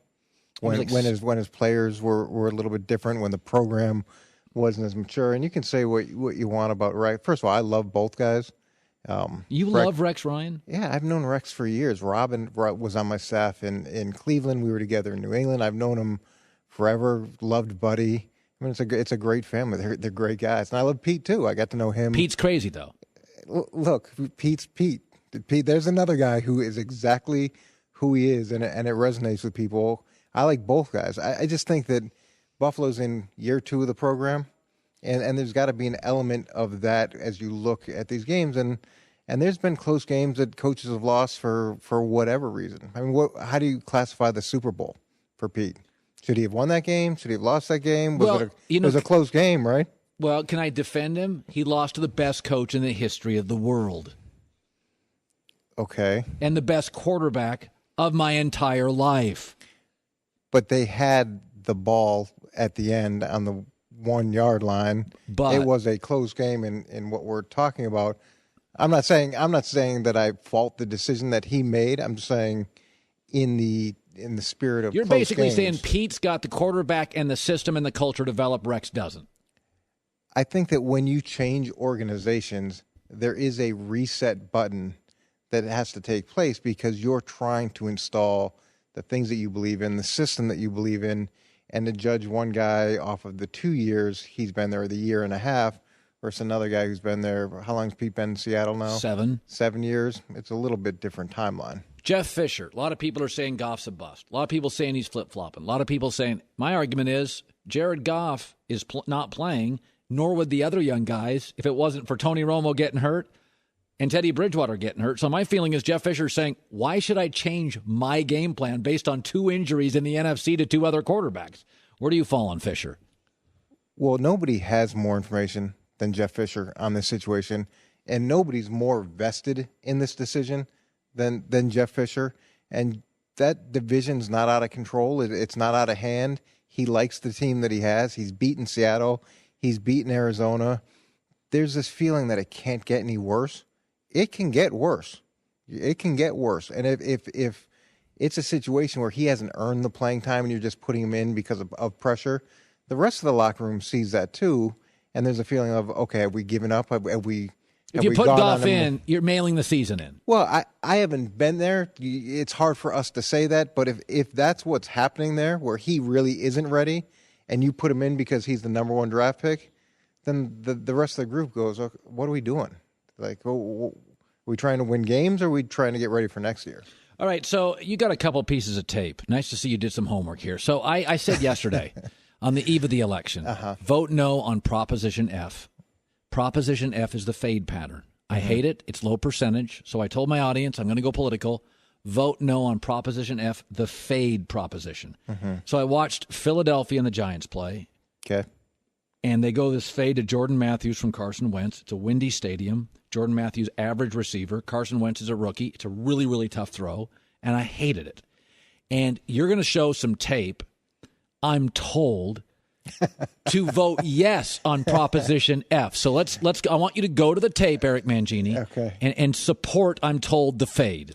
Well, as we know, knowledge is power. So certainly we should go through this, and I want you to take a look at this, and take a look at what Philly was trying to get done, and see whether you still feel the same way. Okay. So let's go ahead and roll the tape. Okay. So Philly's bringing Darren Sproles. They've got him lined up outside. They bring him back into the box to get man zone answers.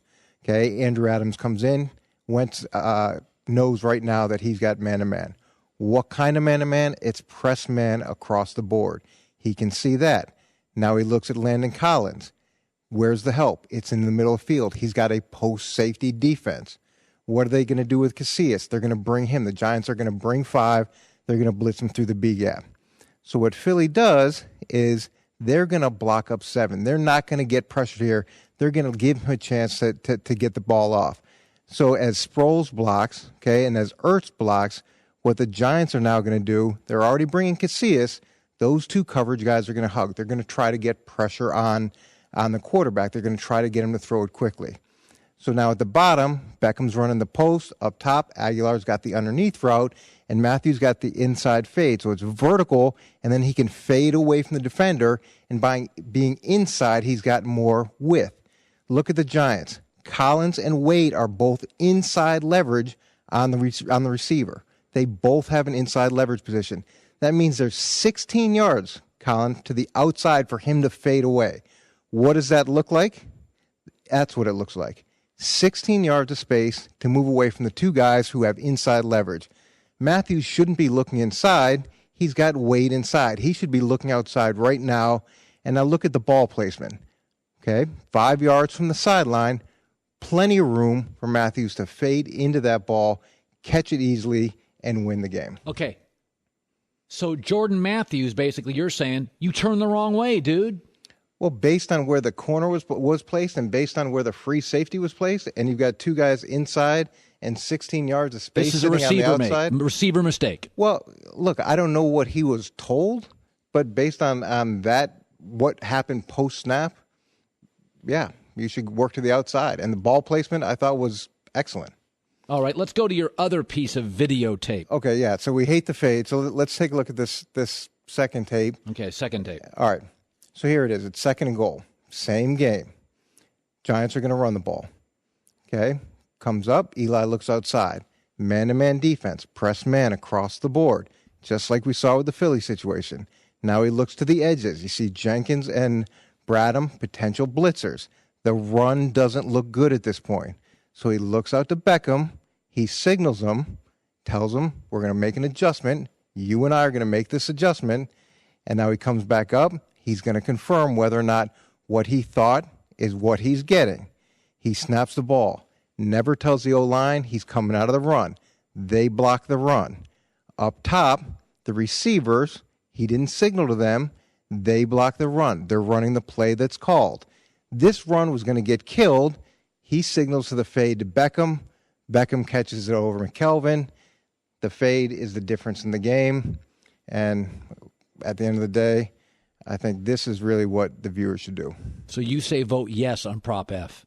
Well, I don't know how you could possibly say vote no on Prop F after what you just saw. Well, America argued on politics all last night. We're just doing it here. And, by the way, but your proposition... I'm hoping that you'll get it right, Con. Your proposition has a Super Bowl winning quarterback and Odell Beckham. I didn't have the personnel to pull that off, and it's a shorter throw. You're kind of fudging the data there. You get a superstar receiver and a Hall of Fame borderline quarterback. I get a rookie quarterback and a harder throw and Wesley Matthews. So when you don't like a point, then it's you don't have the personnel to run the play. And when you like a point, you're going to... Oh, boy. You sound like Wolf Blitzer now. You're just taking... This is I did like It's a tough crowd. I did like your effort, though. That was a nice work by you. No, I mean, you're going to walk away still feeling like you should eliminate the fade after you saw those two things? No question. But I liked your effort. Seriously, this is the problem. Some people, no matter how many facts they're confronted with, aren't going to change. And it's a problem. You just sound like I'm condescending to my audience. You're just talking down to me right now. You have to relate to America. No, I think that sometimes you have to have an open mind. And when you're confronted with overwhelming evidence that you're wrong, you got to be big enough to say, yeah, I made a mistake. All right. Maybe next time. Okay. Good talking to you.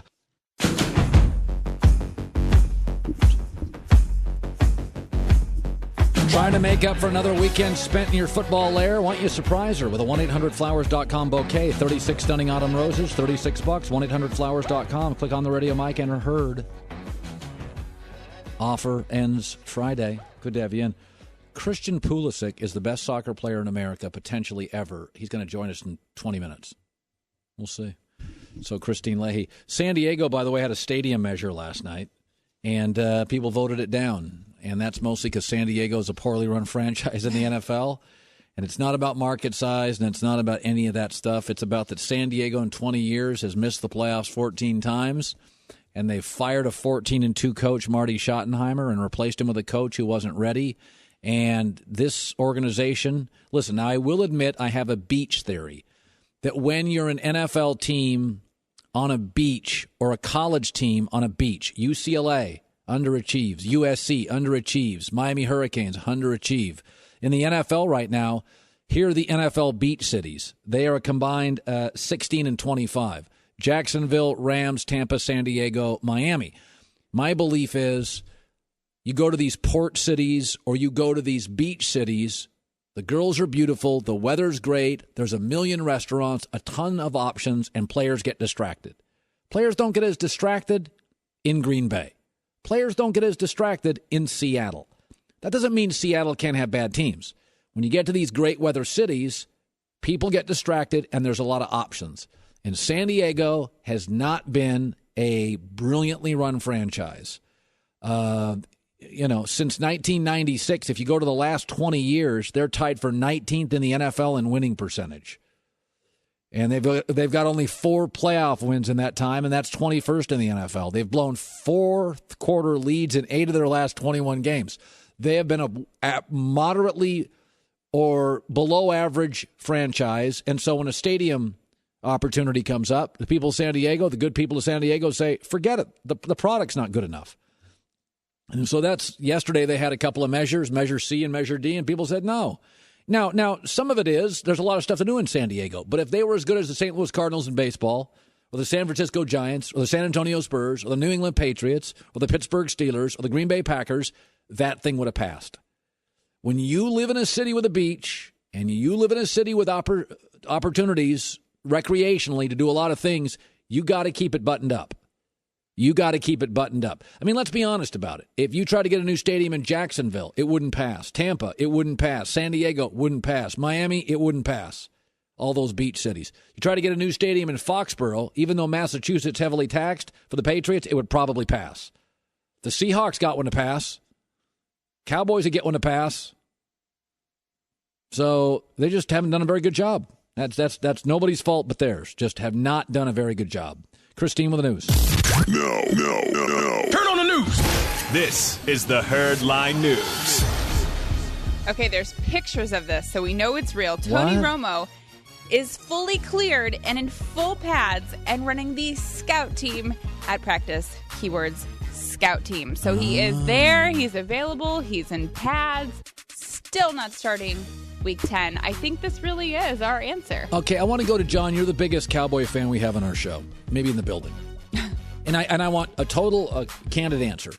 If Dallas goes to Pittsburgh, remember, Dallas in the last month, every single quarterback that's faced Dallas has completed 70% of their throws, right? Let's say Big Ben lights them up, and Pittsburgh beats them kind of ugly, kind of 31-20, and Dak struggles. Who do you want starting the next game? Honestly, as honest as who do you want starting? I can't. You can't take him out. Okay, I don't think you can. I understand what you're saying, but if you just told me they put up 20 points, how bad could Dak really play? Okay, so that's my whole point. If I wanted an honest answer, and you're saying what I think. Let me say this: if Dak then continues to struggle, you can always go to Romo because hey, momentum's over. We're going to go back to our starter. So if you put Romo in and he struggles, are you going to bench Romo for Dak? No. Okay, so you can't do that. Okay, so who does Dallas play after Pittsburgh? If they lose 2 games in a row, because I think Pittsburgh's going to beat them. Now, I haven't been very accurate on the Cowboys, but that's what I'm saying. Everybody loves, just like our election last night in America, you better be nimble, you better be ready. Things can change in an instant. They play the Ravens, okay, and then they play the Redskins on Thanksgiving. Okay, let's say He'll be fine. Okay, so what if they lose 2 of 3? Are you still in the Dak? No, because then if they lose 2 of 3, then you could say the momentum of him playing, unless but the I'm offense was huge. You personally, 2 of 3, and I'll go to Romo. Okay, there you go. You can't get rid of Dak and go to Roma before Dak loses, though. You just can't. Right. Because then you can't reverse it. Right. Paul George has been fined $15,000 for kicking the ball into the stands. Remember the ball that hit the woman in the face? Remember he sent her flowers? I showed you yesterday. He sent her a bouquet of flowers. I'm just saying, if he would have sent the right bouquet of flowers, maybe something more expensive, maybe he wouldn't have been fined this much money. Do you think it's excessive? The $15,000 for that? A little. But, I mean, I know what the NBA is saying is don't be a jerk. Don't do that. I think she should get the $15,000. That would be better. Right? Yeah. Like send her a couple $100 worth of flowers.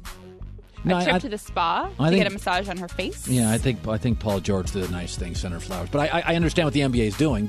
Like the other day, John Wall kind of brushed past an NBA official, turned around and was vulgar to him, and that's going to get you fined. It wasn't violent, but the NBA is saying don't touch our refs. Mm-hmm. Don't you dare brush our refs. So in this wasn't like a soccer kick, but what they're saying is, before this gets out of hand, we're going to show our players around the league. You even gently kick a ball, we're going to fine you. It's like being a parent. My kids don't have to get run over in the highway for me to say, stay away from the road. Sometimes you have to send a message. The NBA is sending a message. And that girl didn't even look very upset about it, by the way. She gave him a hug and was laughing. Mm-hmm. And finally, Las Vegas will announce the name of their NHL team on November 22nd, and it is not the Las Vegas Strippers. I'm really upset about this. I was really hoping it would be the Strippers. It's going to be the Desert Knights. That's not terrible. That's terrible. Oh, it's fantastic. That's what that looks like. Medieval times. The Desert Knights, like the red and black checkered team. Do you know what I did a couple years ago with my kids? I went to Las Vegas for that night show at the Excalibur. God, it was fantastic. Yeah, doesn't it seem like that's where it should be? The Desert Knights? They all look like that. I went and took my kids. I had a great time. Medieval times is great. It is not hockey. They fed you like medieval times. You got a potato, a piece of bread, and a chicken leg. Yeah. They even fed you like medieval times. Did you? They didn't. It was fantastic. I seriously, I sat there with my kids, and it was at the Excalibur, and not surprising. And by the way, when the show was over, like 4 of the knights came over. They're like, "Yeah, we thought it was you." Huh. Yeah. Did they provide soup for you? Yeah, they did. It was like a broth that a knight would eat. Right, a desert knight that does not play. It's just the weirdest thing ever. There's so many ways they could have gone with that. With the news. Well, that's the news. And thanks for stopping by. The Herd Lie News. It will be the biggest game on American soil in some time. USA-Mexico this Friday in Columbus, Ohio. It's on FS1. It's our United States men's national team. And I believe, I've been watching soccer for a long time. And my kids are into it, and my friends are into it, and Christian Pulisic, to me, is the best young creative player I've ever seen. Now, when I say that, people get mad at me. You're putting too much pressure on the kid. This is ridiculous. He'll never live up to your expectations. And all I'm saying is the same thing when I saw LeBron at 16 or 17. When I saw LeBron at 17, 18, I'm like, oh my God, folks, this is a game changer. That's all I'm saying.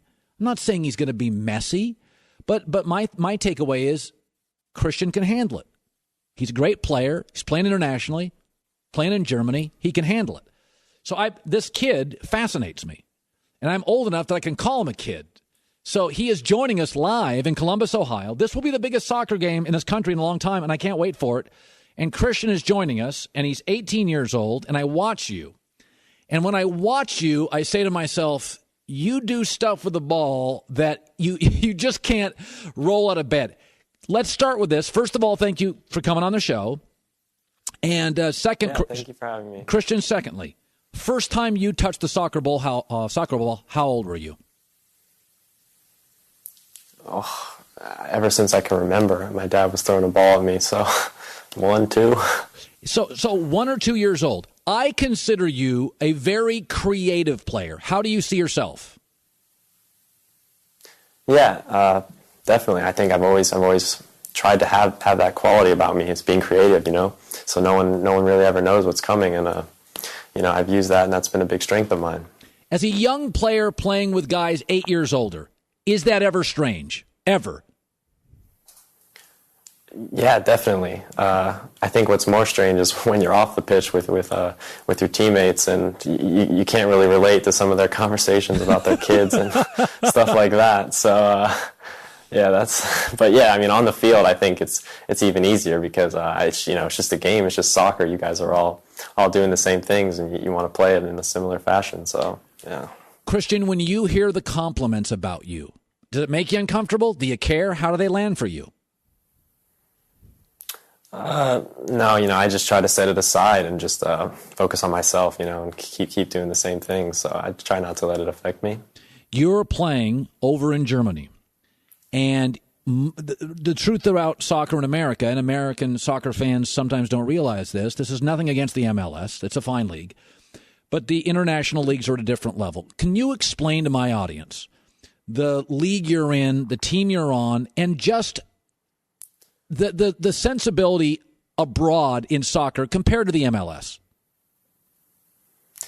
Yeah, since I was very young, it was kind of a dream of mine to be playing professional soccer in Europe somewhere. And the Bundesliga, it's a very strong league. Every weekend you're playing a great game, whether it's the team in second place or it's the team in last place. You're going to have a fight out there. And I've learned so much. Obviously, Borussia Dortmund is such a big club, and I've been given great opportunities. But it's been so much fun. It really is. It's a fight every week and every game. So, and even in training and simple competition like that, working for your spot. So it's helped me to learn a lot. Do you think the MLS could ever become a globally viable league? Yes, I think that the MLS has great potential. Right now, maybe we're a bit behind, obviously, some of these great European leagues, but I think that's the goal. We want to get our youth, more interested in the game and then just build up from there. But I think it definitely has the potential. When you were young, you got a soccer ball early. Was there ever another sport? One of the things I've argued for years is I would love to see Dwayne Wade and Mike Trout and other great American athletes. I see more and more of it with a concussion issue in the NFL. Mom saying, I want my son to play soccer. When you were playing soccer 15 years ago, you're 3 years old. Now, it's obviously grown in stature in America. But at your high school, when you were young growing up, did your friends play soccer, or were you an outlier and an exception? I would say I was a bit of an exception, actually, even at school and stuff. It's just like any typical American school. There's the basketball players, football players, and I'm not going to lie, I loved those sports. I'm still a huge basketball fan and football fan to this day, and I played, on the park with my friends just like any other kid. But there's just something about soccer, it was in my family, and I just loved it so much, so I didn't really care, what the others were doing. I always, thought of myself playing soccer when I was older. Who's your favorite soccer player of all time? Is it a Messi? Is it a Ronaldo? Is it a Clint Dempsey? Who's your favorite player ever? It's kind of funny. When I was growing up, Luis Figo, an older Portuguese player, was always my favorite. I'm not sure how that came about. I just always loved watching him. Was it his creativity? Yeah, I thought, he had great skill in the field, and watching him play, he was quick. I thought of myself as playing a similar style to his, and my dad still calls me Figo to this day, actually. Would you be comfortable being the face of American soccer? I don't think that's I try not to think about that at all, I think I focus on myself and my playing every single day. So I think when the team is successful, I think that's what, really builds up and inspires people. I don't think it's in need of this face of U.S. soccer. I don't want to have that type of pressure or anything like that. So, no, I'm just trying to enjoy it and be a part of the team. So that's my goal. Christian Pulisic, U.S. men's national team, USA-Mexico this Friday, FS1, Columbus, Ohio, World Cup qualifying. This matters. When you're, I before you came on today, I'm thinking, God, if I was 18 years old and I'm playing with 26-year-old guys, it would be, not that there'd be resentment because it's the U.S. men's national team. But when you started coming up and people started talking about you, do you think there were some veteran players around the soccer community that were like, oh, who's this kid? Prove to me you're great. I think that's pretty normal, actually. I think, older players, they don't want to hear about some young kid, coming in, taking their spots. And I think it's pretty normal, but it's also when you get out into the field, you got to earn your respect. And that's how it was for me at Dortmund. That's how it was at this national team.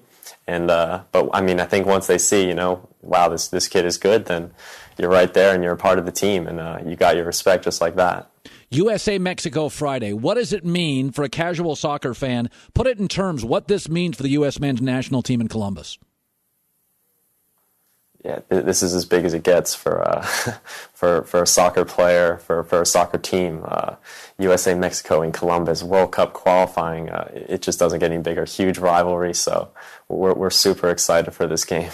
Christian, good luck to you and the men's national team. You're a pleasure to watch. You have a limitless future, and the more Jurgen Klinsmann can get you on the pitch, the happier I am. Congratulations to you and your family. Thank you. Yeah, thank you very much. You bet. Christian Pulisic. He is really an unbelievable talent. And I'm not a guy that's any soccer expert, but you turn a television on and you see LeBron James at 17 and you're like, oh. And you see Kobe Bryant at 17 and you're like, oh. I always tell the story about Russell Wilson, the Seahawks quarterback. And I can remember exactly where I was sitting on a couch on Steel Road in West Hartford, Connecticut. And it's a Saturday morning. I remember where I was at. You know where that's at, John. And I'm sitting there, and it's a North Carolina State football game. It's an early Saturday morning game. I just got done with a run. I live by this Elizabeth Park, it was called. And I just went on a nice run. I came inside, and I poured a water, and I sat down on the couch and I turned on TV. And North Carolina State was playing. And I've never done this before. And I watched North Carolina State play, and they had this quarterback, Russell Wilson. And the announcer at the time said, he plays on the baseball team too. And I'm not a big texter guy. I'm not a big phone guy. But in that moment, after about a quarter, I text Kirk Herbstreit. I'm like, dude, I don't know where you're at this week. Who is Russell Wilson? And I've never done that. I don't bother announcers when they're in their work. And I'm like, you got to see this kid. This guy is incredible. And it's not like I'm a scout for soccer, but I don't think you need to be a musical scout to watch American Idol or The Voice and go, okay, that works. This kid's special, really special. I think it's fun. I think one of my favorite things in sports is, I have a friend who's a basketball scout, and he travels all over the Northeast, and he watches basketball, AAU basketball, and he absolutely loves it. Mike, he's a fireman, and that's what he does. And he loves scouting basketball, and he loves looking at talent. And I remember when I first met him, his favorite thing was the NFL Combine.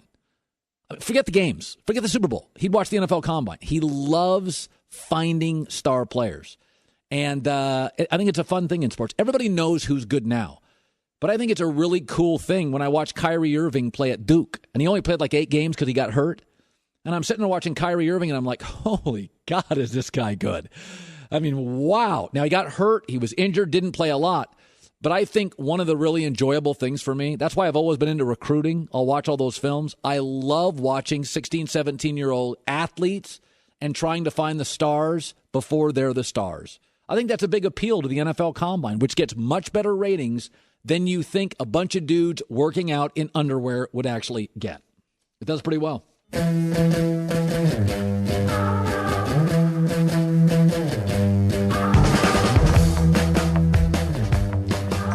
I have Conor McGregor on my show tomorrow? I didn't know that. That's a pretty big one. I have Conor McGregor on my show tomorrow. Yeah, I think. Nobody gave me a heads up. I can't wait for that. Do you need a lot of prep time on that one? I feel like it's pretty self-explanatory. You don't need a lot of prep time with Conor McGregor. Yeah, no, you know what you're getting. Still hanging in there with 3 hours sleep? No, I'm sneezing a lot over here. Are you? I'm tired. But tomorrow I'll have Greg Cosell, Conor McGregor. I'll go to bed tonight. Stock market didn't crash. Basically, it was a referendum against the media, which America no longer likes and no longer trusts. It's not hard to be a great democracy when we don't have a great media. America no longer trusts the media. Don't blame them. Guys, if you're wondering whether your shirt's too long to wear untucked, probably is. Untuckit.com has solved the problem, making shirts designed to be worn untucked. Visit untuckit.com and use the code SPORTS for 15% off.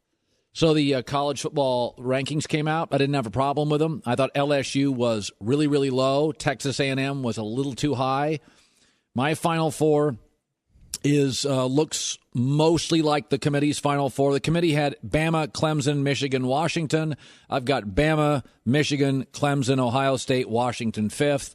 Joel Klatt what bothers Joel Klatt is he just doesn't like all the waffling by the committee. The committee believes in their own power. There's wild statistical variance based on one rogue variable in a 12-variable equation, which I think is just totally asinine, to be quite honest with you. I think you're only as strong as your word, as a person, as a group, as an entity. And this committee constantly goes back on their word on which criteria is the main criteria week to week. Yeah. John has a problem with that as well. First of all, I don't think this is easy, and I think they're really trying. My biggest problem is I trust the Vegas rankings. The Vegas rankings have USC and LSU much higher and don't love Washington as much as everybody else because I think Vegas cares only about getting it right and money. And I'll put it on the screen. Vegas has Bama, Michigan, Clemson, Ohio State, Louisville, Washington, Auburn. The committee has Alabama, Clemson, Michigan, Washington, Ohio State, Louisville, Wisconsin. They still have Texas A&M in their top 10, and they have LSU nowhere near their top 10. I tend to buy Vegas over a committee because a committee has athletic directors and former coaches, and people have relationships. And college football has always been incredibly provincial.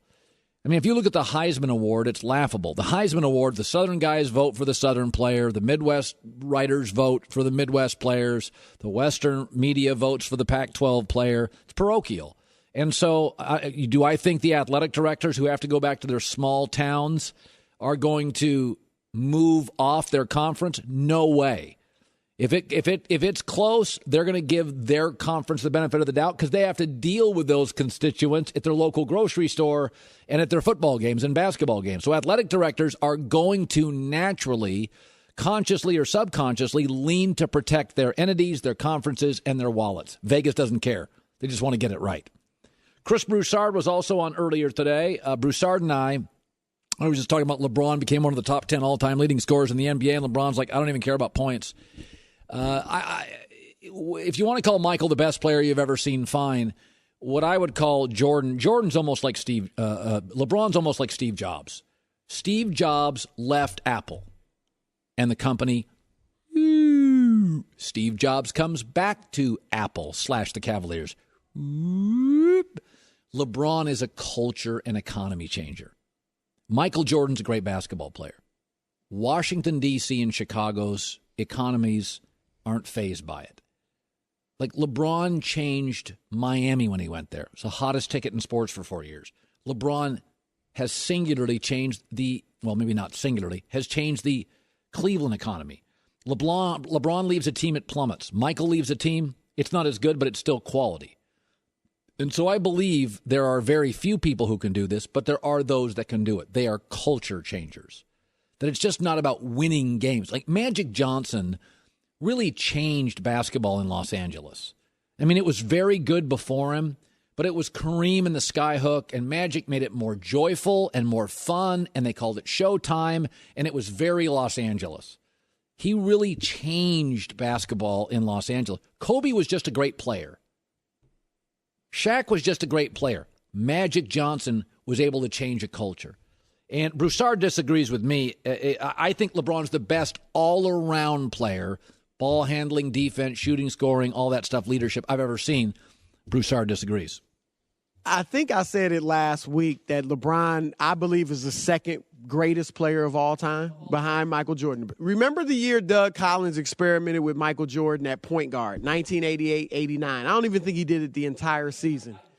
Yeah, he had Jordan play point guard for about 2 months, and Jordan racked up triple-doubles like it was nothing. And that year, Jordan averaged 32 points, 8 assists, and 8 rebounds. Ultimately, Jordan didn't play point guard. They moved him back. And Jordan is just, he was a tiger. In his early years, he was just mesmerizing. Not always the greatest teammate, but utterly mesmerizing. The Herd brought to you by TrueCar. Ready to buy a new one? Download their app. See what others paid. See what you can pay. Lock in guaranteed savings. Save time and money. Download the TrueCar app today. What a wild night in America last night, man. What a wild night in America. And early morning. And especially early morning. for a lot of the country. The stock market went down, then it's back up, and it has not tanked. And take a deep breath, and let's support whoever's president. The red team is in, and the blue team is out. And to me, it was a referendum against establishment, against an unlikable candidate, against the media, against the same old. I don't think people were necessarily voting for either of these candidates. I think they were voting for ideals, and they were voting against candidates. So, I'm in America. Vote for America. Support whoever we have. I thought Trump was pretty humble. I thought Hillary was pretty humble this morning. They both did a great job. They both did a great job. I mean, listen, they don't want to. When you run for president, it gets really ugly. But once you become president, you realize I'm now representing America. When you're running, you're just representing yourself. Mm-hmm. And if you're a conservative and you're taking on the media and you're taking on Facebook and you're taking on the internet and you're taking on Twitter and you're taking on the establishment and you're taking on the incumbents, you roll the sleeve up and throw some haymakers. But once you become president, now you're representing ordinary American citizens. Now it's a real job. And I thought Trump's tone was adult. And I thought Hillary was terrific this morning. Mm-hmm. Man, it's emotional, man. That's like an 18-month fist fight, man. I don't know how either of them held it together. Oh, my God. I got to tell you something. I tell my wife this all the time. I don't know how, good God, Trump was in a plane for 18 months, man.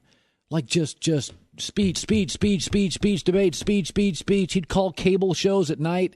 I mean, just between the two of them, the hours logged, the travel, the time. It's always remarkable to me in the 3 debates. One time Trump had a cold, or he sounded like he had a cold. Sniffles. I don't know how guys do it. I mean, when I travel cross country, I always come home and get sick. They're like guaranteed. Anytime I travel, I come home and get sick. How these candidates do it? They're like 70 years old. Maybe you need to fly private always from now on. I don't know, man, but the time and the effort of all the support for both those candidates, hats off to people who were part of the process. It's the Herd.